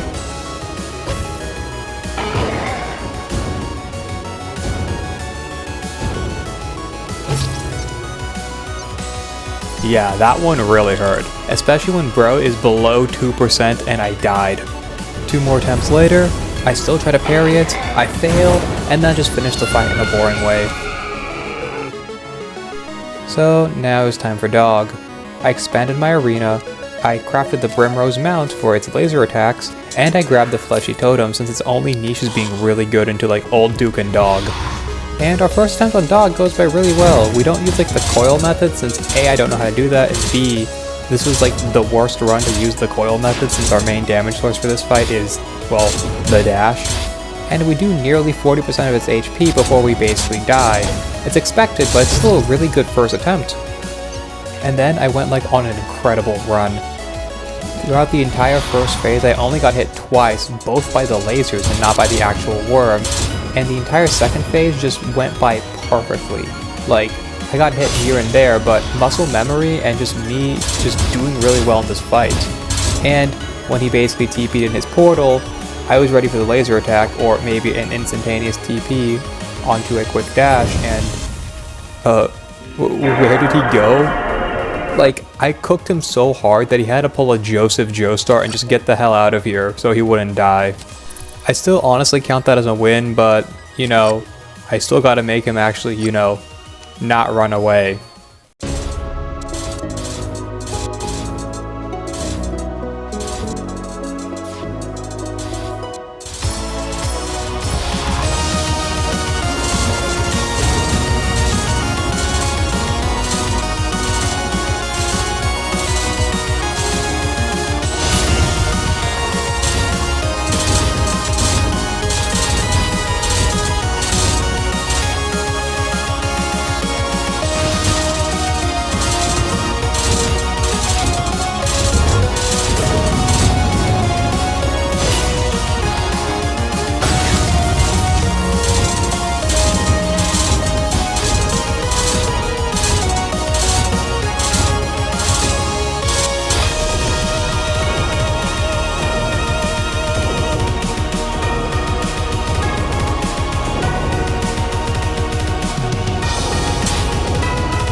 Hey, remember that fight I put in the back burner? Yeah, I now finished that. I still did it, even though I have like 3-tier armor sets stronger than the intended way to beat it. I still did it. Now what you're seeing here is me farming for the Pumpkin, Solar, and Frost Moon event to get better crafting recipes during this stage of the game.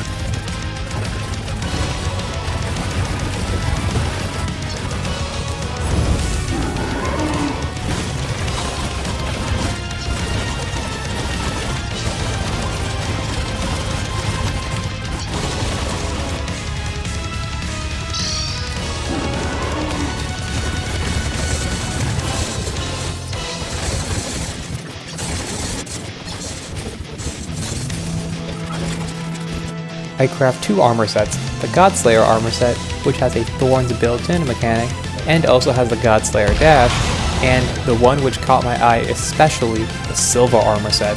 It summons this little light ray attack which covers a large area, which is going to be especially good on big bosses, and well, yeah, he's pretty fat. With our armor attack, the Silver Wings giving us a revive, and our upgraded dash, it is the slam dunk right into Yaron, and he's going to go down really easily.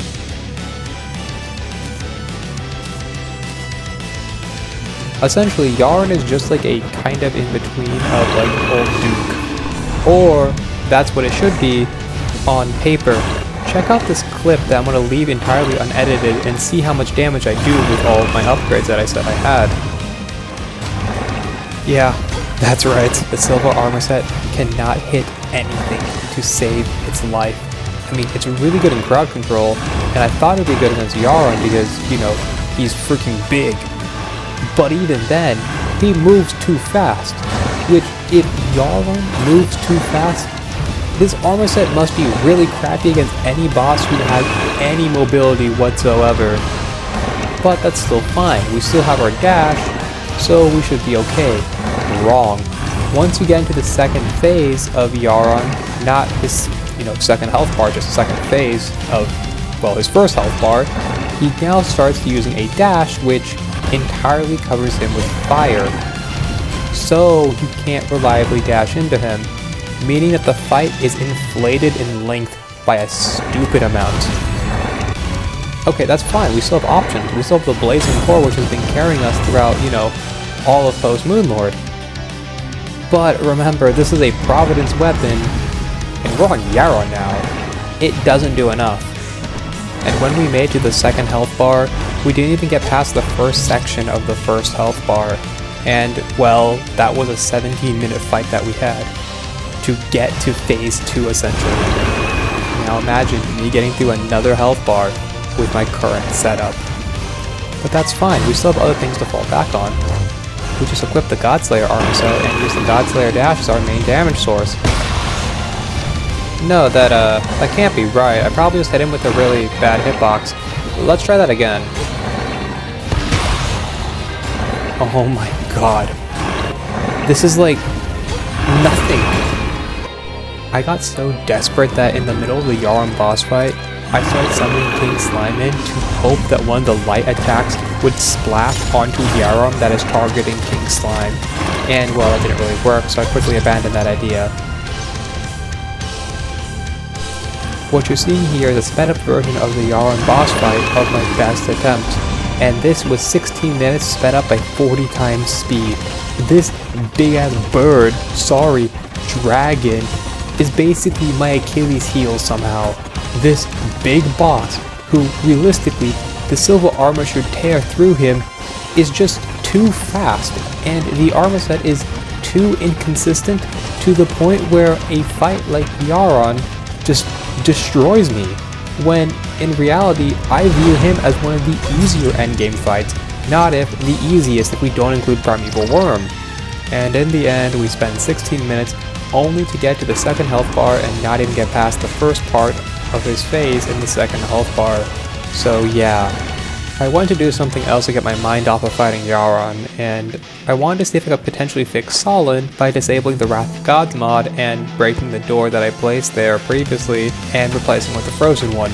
Maybe because it was a frozen one that we destroyed, Solid would actually, destroy this door. Well, not Solid, but the player, you know what I mean. But yeah, she still doesn't understand the concept of a open door that doesn't have to be, you know, not there. So that went nowhere. And then decided to fight the cruiser from the Calamity Entropy mod, and yeah, this was the damage I was expecting the silver armor set to do, not the damage that it was doing to Yaron. And he eventually goes down pretty easily.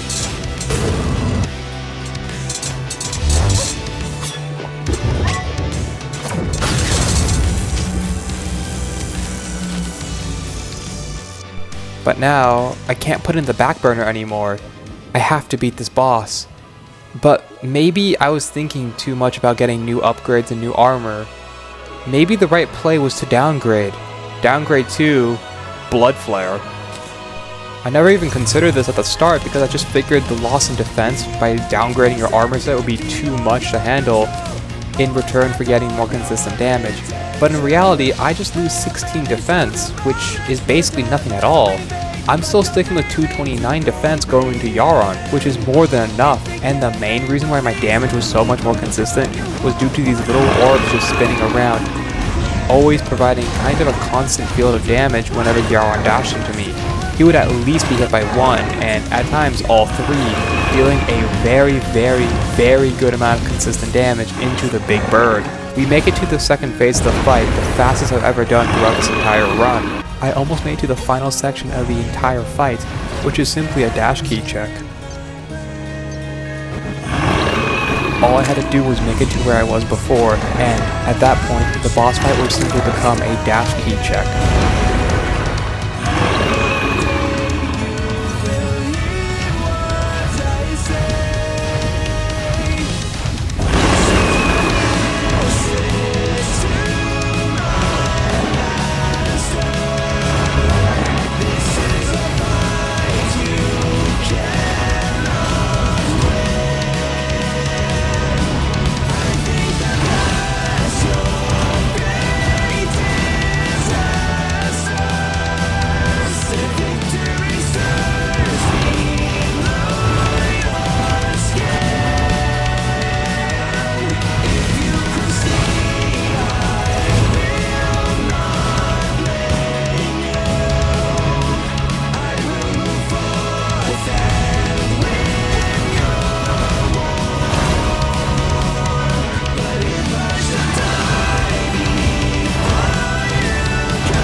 With 2 attempts in, using the Blood Flare armor, we managed to take down Yaron, which the fight previously took 17 minutes to simply get into phase 2, took only 12 to finish it. The simple change of going to Blood Flare instead of using, the silver armor was a very small fix, but that one change went miles.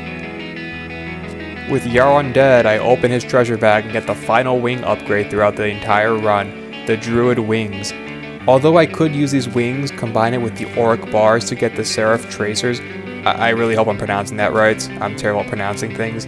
I personally find the extra horizontal mobility from those Tracers just too hard to control in the Calamitous fight and other fights in general, so I prefer the Druid Wings. We also use the accessory Yaram's Gift. This gives you a fat 15 more defense, in addition to giving you the ability of basically the Star Clock, but deals more damage and gives you an increase in speed. Then we drop down to the mines, drink a Splunker potion, and we start our mining for Auric bars.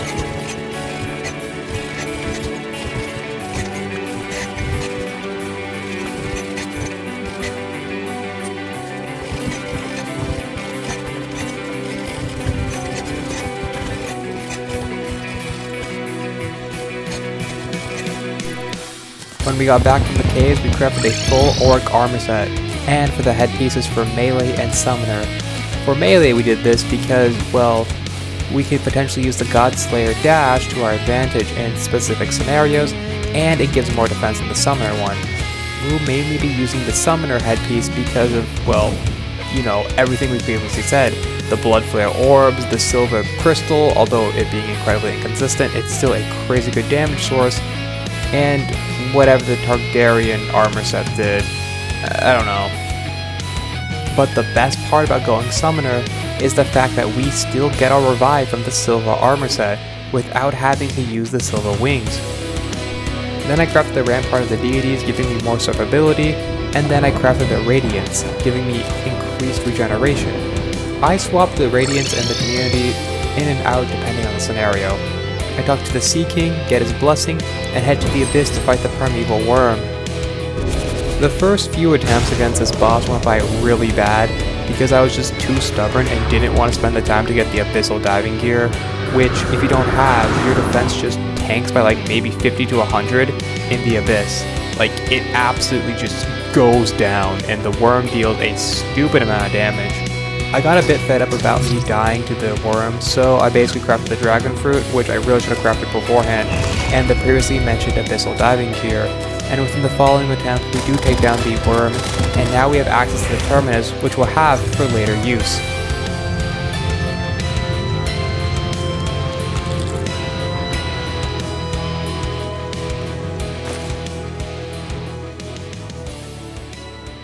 With the worm dead, I assembled the Codebreaker to contact Draydon and challenge his mechs.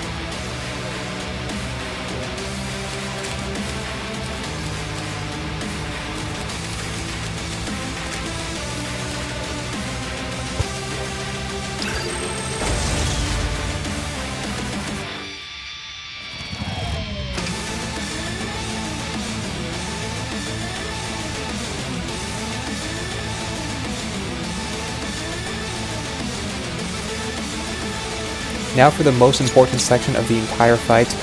What combination of mechs do you want to fight? I chose the ones which I was most familiar with, which is going to be the Worm plus Ares combo. If you are planning on doing this run, don't do what I do here. Pick either Ares or the Eyeballs to be the one you pick first. This is because their final part of the entire Exomech fight is basically a desperation phase between either Ares or the Eyeball. You just have to survive. Unlike the worm, which you actually have to kill. But again, I went with what I felt most familiar with than what is actually most logical. The worm phase itself is nothing interesting. You're simply fighting Dog with a couple laser beam blasts and a couple, laser shurikens at times. The second phase is where I started to see some problems. And not problems within the fight, but problems within my arena. It was just too small. The problem comes in with after the lasers.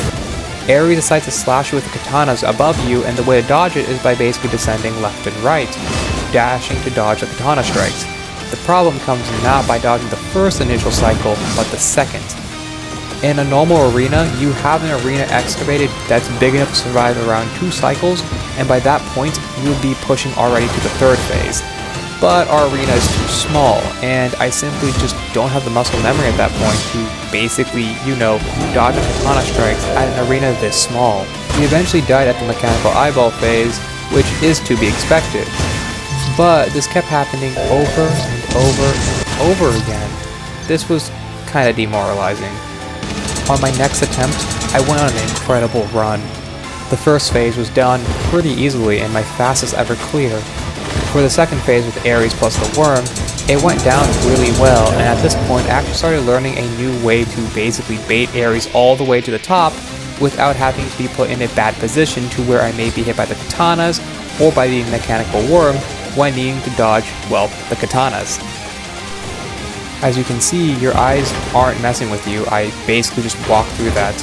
When the lasers are receding at this specific phase, not during when they come back after you defeat the eyeballs, for some reason when the lasers are receding, it just does not affect the player, and it's only in this specific window, which is enough for me to fly all the way to the top of the arena and just continue the cycle of baiting him down with the previously mentioned way I baited him down before.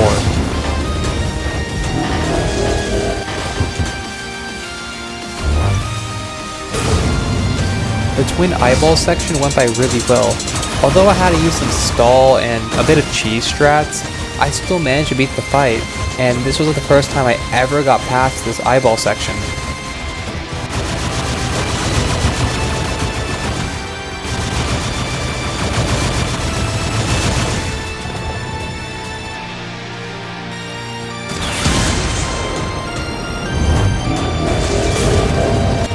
As I already mentioned before, in this phase, the receding death laser that Ares gives out actually has a hitbox.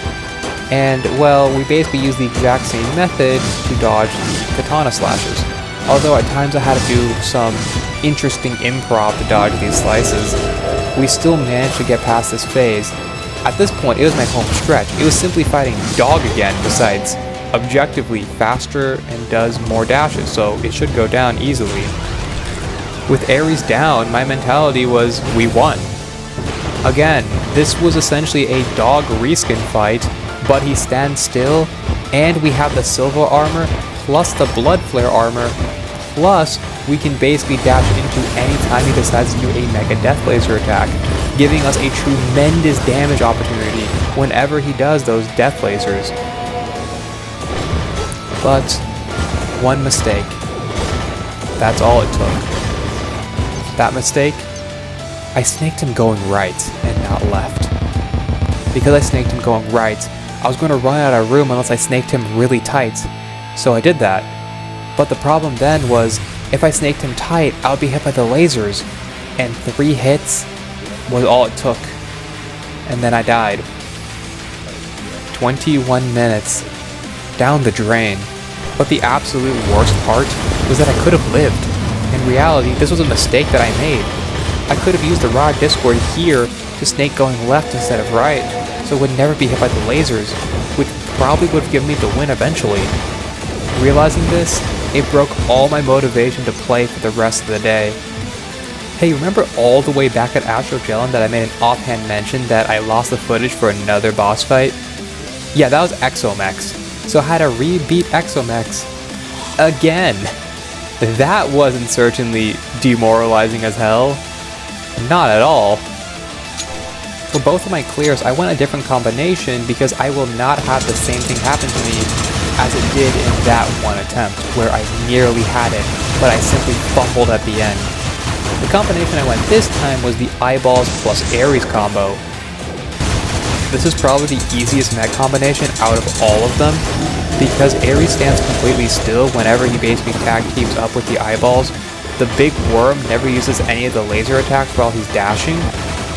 And the final phase, again like I mentioned, is simply a desperation phase against the eyeballs, which pretty much means all you gotta do is survive a certain amount of time, then you win. Now I need to talk about the different openings which I found in this combination. As for the twin eyeballs, it's pretty much just the same thing. Whenever they're shooting lasers, you just dash into them, and that you hope you get some damage from the blood flare armor, and maybe an occasional tick of silver armor. But when Ares joins in, it's a huge damage window, especially when you're dashing. You can actually hit both mechanical gun parts off of a single dash. Plus, since Ares stands perfectly still, and each mechanical part is a different hitbox, the silver armor is actually incredibly good. For once, it actually does good damage, and kinda lasers Ares. As for the worm phase, it's the exact same as it was before, besides a bigger health bar.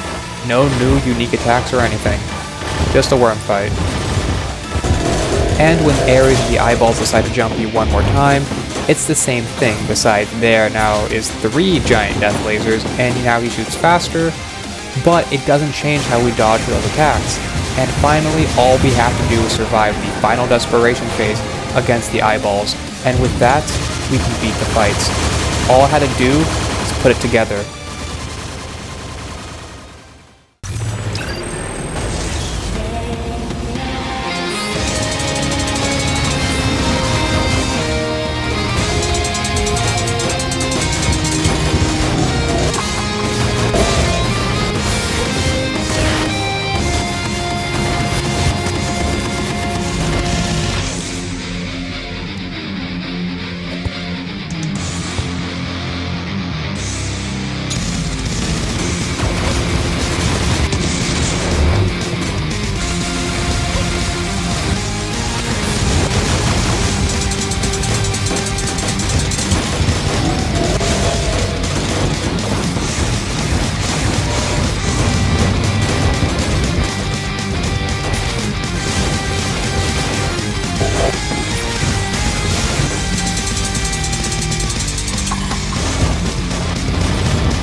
With the Exomechs down, now we can use Draydon's Heart, which essentially acts as a second health potion and a huge defense stat stick, in addition to the Exo Chair, which will be used for later use. Not in the Scal fight, but in fights after Scal.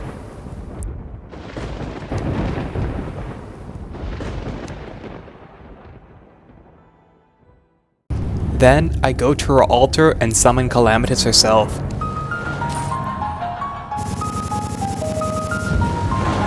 Calamitous is bar none the hardest boss fight throughout this entire run, from this point and forth. Every single endgame boss, from the Devourer of Gods up until Nameless Deity, all share one common thing, and that is gap closers. They do not want the player to have any time to breathe. In a run like this, having no time to breathe is actually way better than having too much time to breathe. This is because we're actually getting progress into killing the boss. Sure, we have to dodge a lot more difficult moves, but at least we're getting damage off. Calamitous in a general sense only follows the latter of this, basically being incredibly hyper-aggressive. She does not follow the former, being a gap closer and an easy source of damage we can get. Calamitous will constantly stay at a fixed distance away from the player.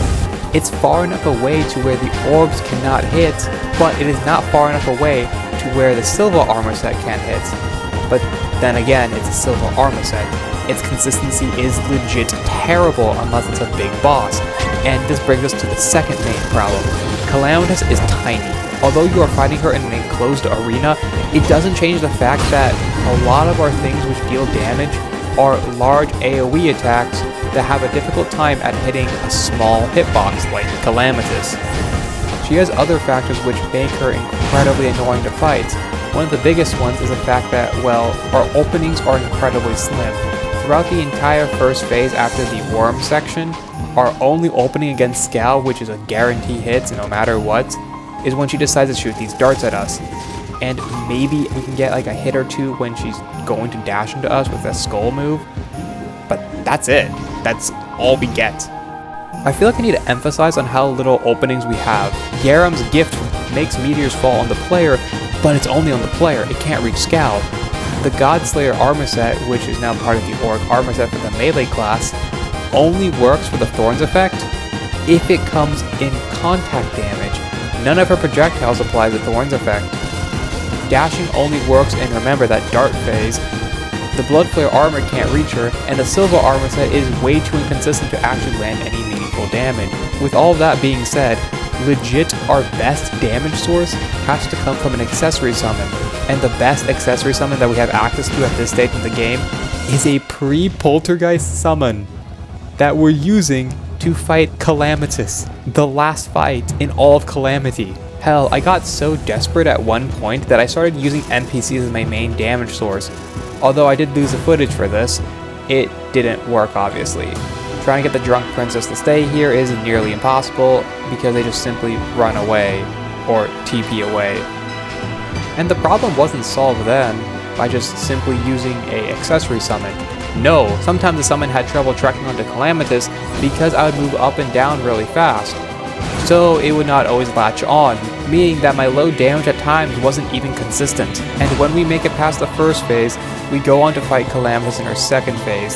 She has a giant death laser, which is the main reason why it's actually easier, because she stays for a long period of time just completely still, meaning that we're able to get occasionally a dash or two in before she fires the laser, and the summon will constantly deal a good amount of damage onto her. Well, good amount of damage as we're going to get in this fight. Now we move on to the brothers phases and their openings, and it's embarrassing for me to admit this, but this phase killed me the most out of all the phases within this entire fight. Although I don't have majority of the attempt footage on Calamitous, because that was part of the same recording as the first clear on my Exomech, majority of my attempts in that footage that got far simply died at the brothers phases. Not for this move, but specifically for this move set. I genuinely had no idea how to dodge this specific move, and because remember, our damage is so low, each phase is inflated to the maximum length we could possibly think of. And because I don't know how to dodge a specific move in the brothers phases, I constantly get hit more than I anticipate, and my healing can't output the damage I take, and I would eventually die. This was such a problem that I legit hopped onto a second world And what you're seeing here isn't the same footage because again that was part of the XMX recording, but I practiced the Brothers phase for legit 30 minutes. What you're seeing here is me practicing for phase 3 and 4, and I think you can anticipate what happened in the following attempts if I'm practicing the 3rd and 4th phase of Calamitous. I would eventually die with Calamitous having 35% of her HP remaining, which isn't too bad, but what is bad is how long this took. In this attempt where I died, and where I took 110 hits, Jesus Christ, it lasted 18 minutes. I could not have this happen again, so I went to the underworld, summoned her clone in, beat her up, got an Infernum weapon, the Brimstone Crescent Staff, which essentially gives you a little orb which protects you for 3 hits. This is particularly good in Calamitous' Desperation phase, but because of how long the fight is, I will basically be using this throughout the entire fight. And with the next attempt, it didn't change anything. I actually did worse, and, well, the time I sunk in this fight, 22 minutes. Within just 2 attempts, I spent 40 minutes fighting Calamitous. If I got another run far, and I died, it would be over an hour easily. I could not have this happen again, so I hopped onto a second world to practice the 3rd and 4th phase of Calamitous, so this would not happen again. What you're seeing here is me practicing for the next 30 minutes of just phase 3, 4, and a bit of Desperation. You can skip to this timestamp if you don't want to see the sped up version of me just practicing. And after 30 minutes of practicing, I felt confident enough to tackle Calamitous the following day. I went to bed, and then, the following morning, I summoned Calamitous in.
after 13 attempts, 166 hits, and a 30-minute fight, I won. This was probably the most uplifting moment of the entire run, because this was legit my first attempt of the day, and I managed to beat her just in one attempt of the day.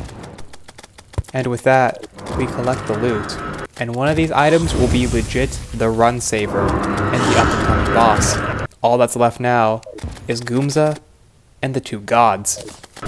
The only meaningful upgrade that we can get prior to Goomza that is, worth mentioning, is the Shattered Community. There's a whole list of changes that enchanting the community gives to this accessory, but TLDR, it basically makes you do more damage because you get rage built up faster. There's a bunch of other stuff like I already mentioned, and I'm going to show it on the screen right now, but we just do more damage, which just makes our DPS way better. Then I placed the only, seed from the Wrath of Gods mod, besides, the one in Apartment Process Goon Cave, next to the original one. Because remember, Solon broke, and we can't get any of the other seeds, so this is the only one we can get, as of right now. We have to kill Goomza because when installing the Hunt of the Old Gods mod, he drops a part of the crafting tree for the Shadow Spect bars, which, is our only way we can get to Avatar of Emptiness and Nameless Deity, and basically do the post-game content. So he's a requirement. Goomza's entire first phase isn't hard at all. In reality, we are simply too tanky for him to do anything meaningful. The only move which you can kill us with is when we touch this orb thing, and if the pink slime touches the orb, it nukes us. Well, it one-shots us.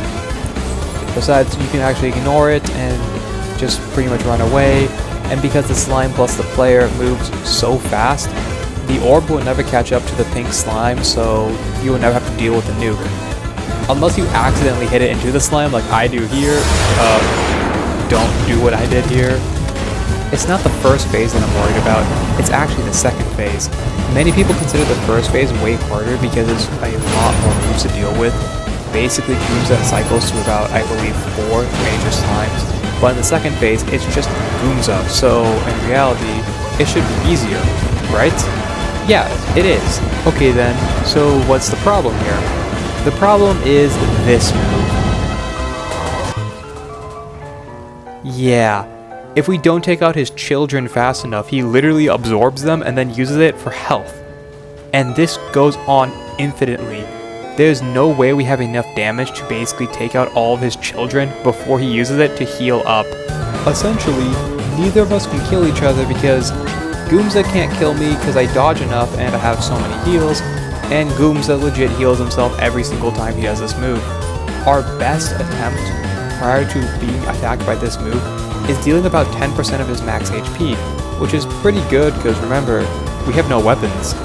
But again, he only needs 2 and Goomza spawns like 60 of these guys, and he really doesn't want to pay for child support, so he finds a way to get rid of them by, doing that. I would eventually do a save and quit, and then re-challenge Goomza with Menacing All on my accessories, hoping that would maybe be enough to turn the tides. Well, it wasn't, and I realized I didn't have enough DPS, so I decided to basically TP home, and weirdly enough, Goomza doesn't despawn when you TP home. In fact, he chases you. So then, I hopped onto another world and did some experimenting. My idea was this: since Goomza follows you across the entire world, could I technically have him just move so fast that he simply despawns his minions when I TP back home? So I wanted to check this out, and miraculously, yeah, absolutely, this works. So therefore, we now have a countermeasure to the most dangerous move that Goomza has, stalling us out for a win. Except, I lied. Goomza has 2 moves which he can heal in, and one of them is literally at the 11th hour of the fight. Basically, Goomza will shoot a giant death laser, and will summon tiny minions, which I really hoped and pretty much coped that it did not heal him if I didn't destroy the minions fast enough. And, well, it does heal them. In fact, this death laser continuously goes until Goomza dies. So it means he can continuously have his minions and his death laser on repeat until he heals all the way to 100. Okay, so what's stopping us from doing the previous strategy of TPing away? Oh. Yeah, that would murder us. I even put myself into God mode just to see if I could potentially have enough damage to kill Goomza in this phase. And also grabbed myself the MVP of the previous fight, the Profane Soul.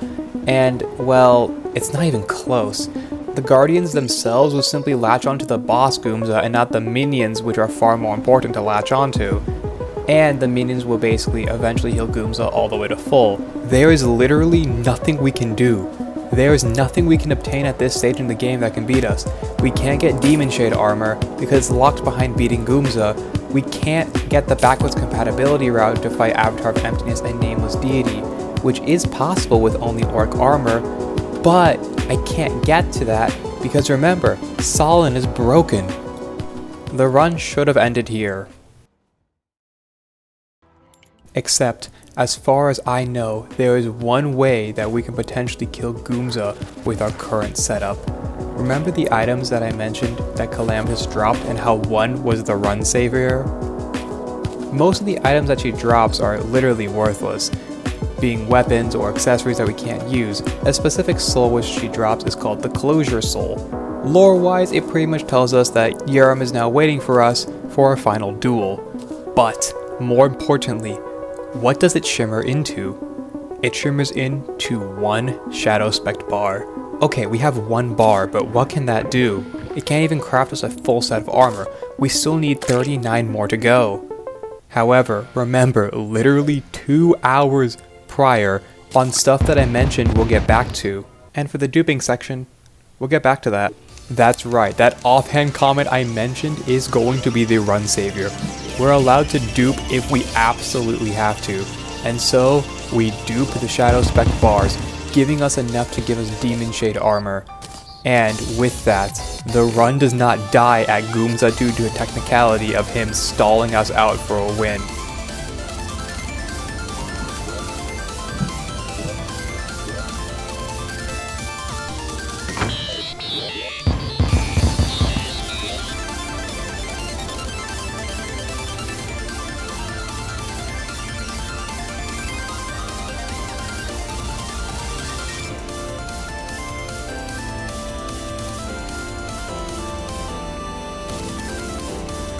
And we rematch the slime. And we not only beat Goomza, we utterly destroy the boss.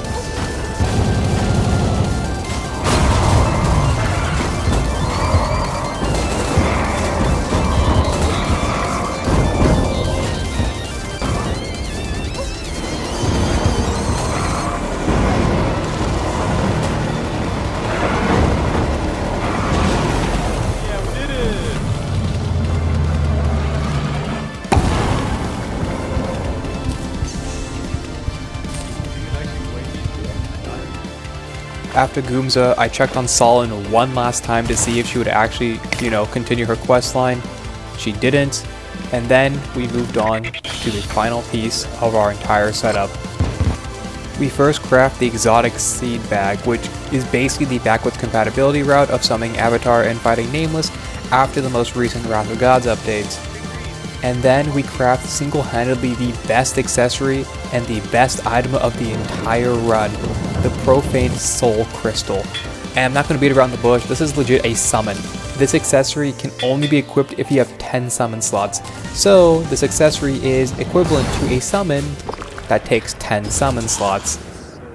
So needless to say, this thing is ridiculously overpowered. I felt so confident with this accessory on that I didn't even craft the Angelic Alliance because there was legit no need.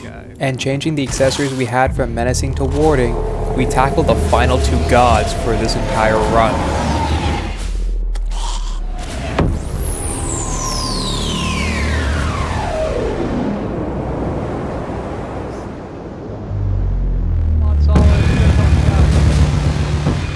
I was initially going to edit for both Avatar and Nameless, but I didn't because of how pathetically one-sided the fights are. Just look at the damage I do to Avatar. Like, it's actually unhinged on how much damage I'm doing. And keep in mind, I'm not running a damage build on all of my accessories, they're all warding. If this was all menacing, I would do even more damage. Plus, I didn't even have my Shattered community at max level. And yes, the leveling system to the Shattered community, this is like the most complex accessory, I swear. And also, as I mentioned before, I didn't even craft the Angelic Alliance. So that essentially means that I'm still basically leaving on the table 30% damage, 25% from the Shattered community, and about 5% from the Angelic Alliance. Because again, I don't know if the Profane Crystal counts as a summon. I think it should, but if we're gonna lowball it, it's not, and we are only basically losing out on 30% damage. Oh hi, post-editing me, well, we're actually leaving a lot more damage on the table than I initially thought when initially basically recording that audio. We're leaving at least 28% by just menacing accessories, and we're leaving about 13% from, the Angelic Alliance by itself, in addition to about 25% with the Shadow community when we proc Rage, meaning that we're leaving a total of 66% damage increase on the table. Keep that in mind on how much damage we do to these final super bosses. The following clip should really show you how much damage we really do to these super bosses. We legit annihilate their health bars. Avatar basically goes down pathetically fast.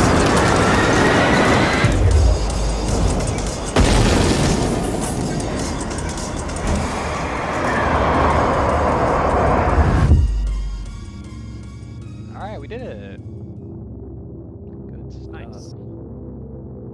Alright, just one more after this. Then the run is officially done. Oh my god. Already? No, it only seems already because I had a lot more time to grind. This run has been like... Last time I checked it was like 48 hours or something. Oh my. Pretty long run. No, I'll just go into the void. Like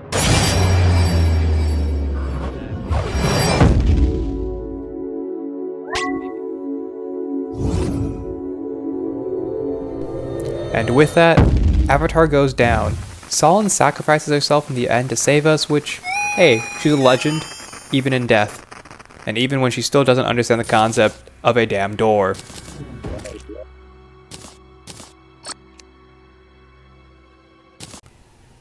After that, we got basically a message from, Xerox, and he basically tells us to pull up, so we do. And we ascend the stairs into heaven to fight God.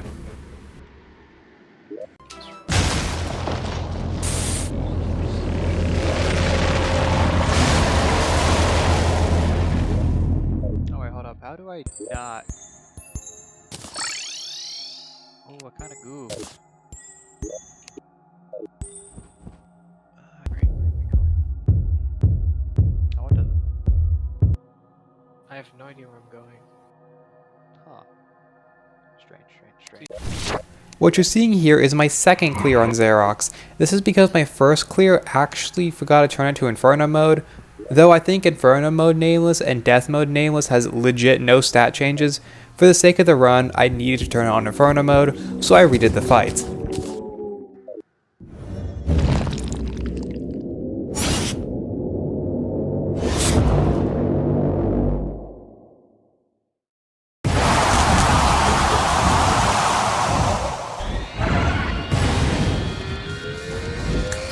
And just like Avatar, Nameless goes down incredibly fast. I feel like these clips just show you how much damage I really do with my current setup, and how stupidly broken this accessory is. I hear people talk about other accessories being incredibly powerful, but I almost hear nobody talk about this accessory. Probably because it's kind of lame to have your main DPS be an accessory, but hey, it's ridiculously broken.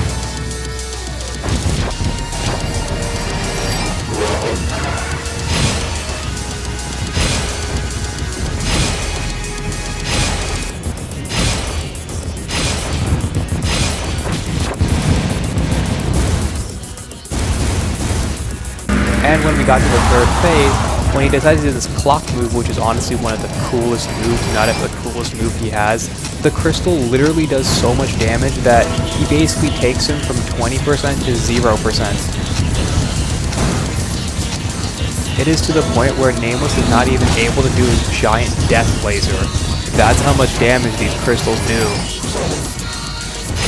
And with that, Nameless goes down.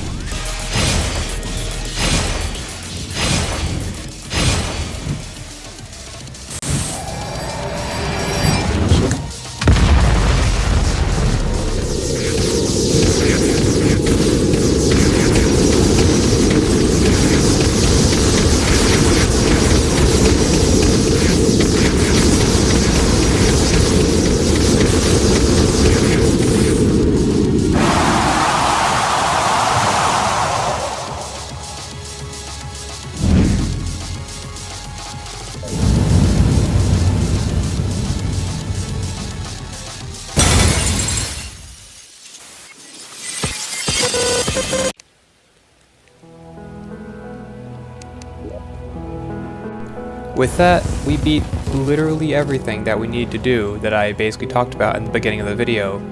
The 4 super bosses, plus all of Infernum Mode. But I wanted to see if I could truly beat everything. So I started Boss Rush. This is more of a showcase on how ridiculous this accessory truly is, because I feel like when you see the HP goes down against like Avatar and Nameless, you know it's strong, but when you see it absolutely like one-shot some of these bosses like instantly, you know that this is incredibly overtuned. I feel like the best example of this is during the Providence boss rush fight. It is a nighttime Providence that deals an incredible amount of damage and has an incredible amount of HP and defense compared to the vanilla one, and yet we just tear through it.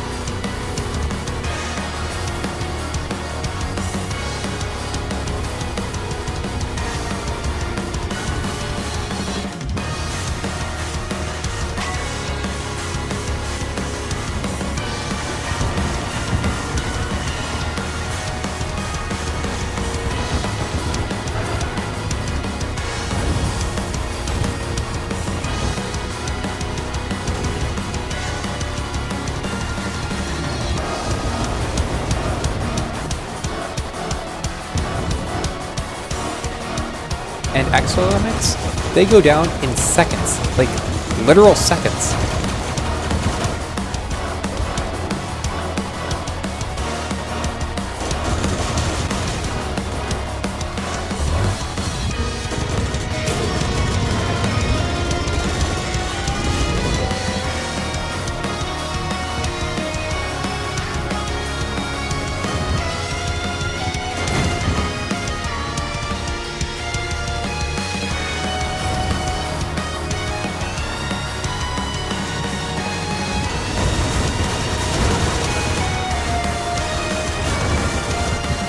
And Calamitous, about the same thing. We do so much damage that she's not able to shoot a single fireball at her final phase prior to desperation. That's how much we just destroyed Boss Rush.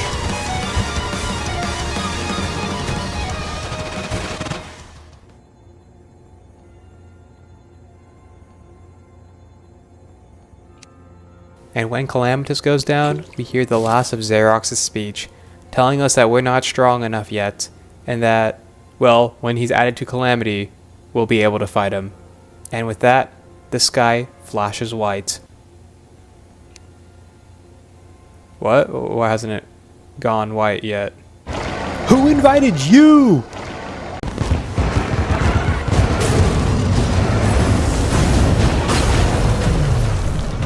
After dealing with Goomza, the sky now flashes white. And we claim the Chalice of Infernum.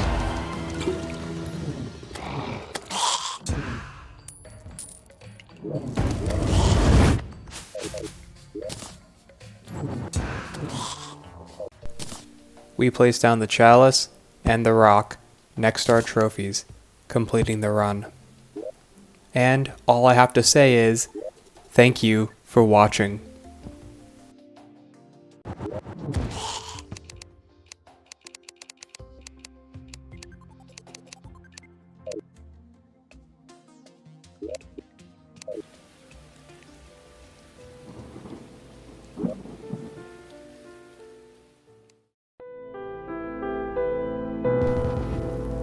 If you made it this far, I'd like to thank you once again for, pretty much watching this entire section and hearing, you know, my conclusion too, and like maybe my future plans on this channel.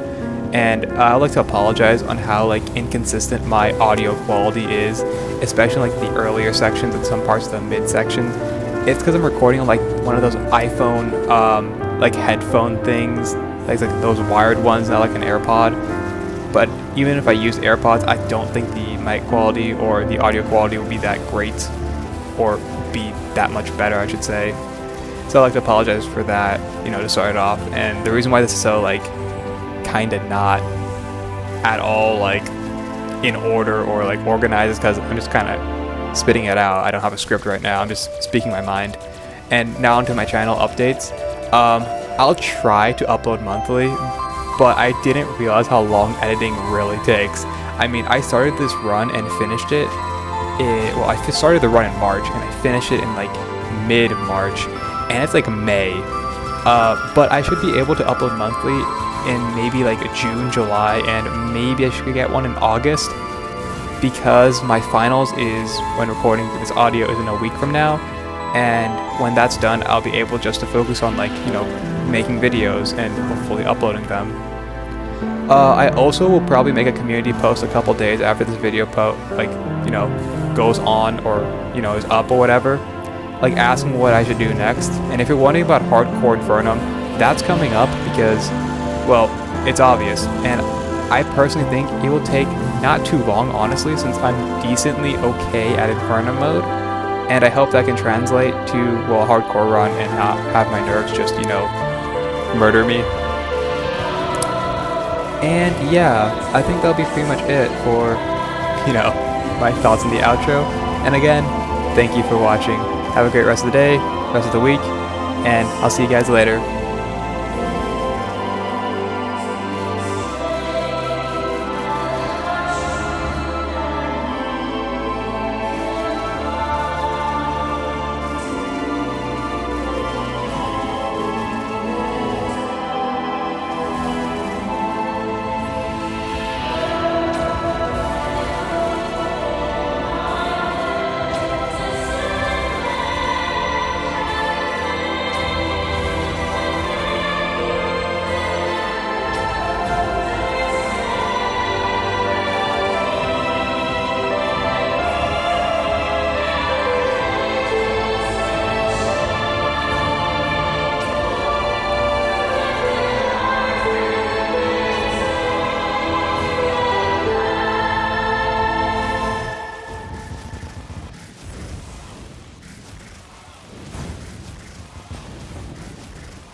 Forgot to mention this in the video, the giant clam only got beaten in length by two bosses, the Guardians and Scal, so yeah.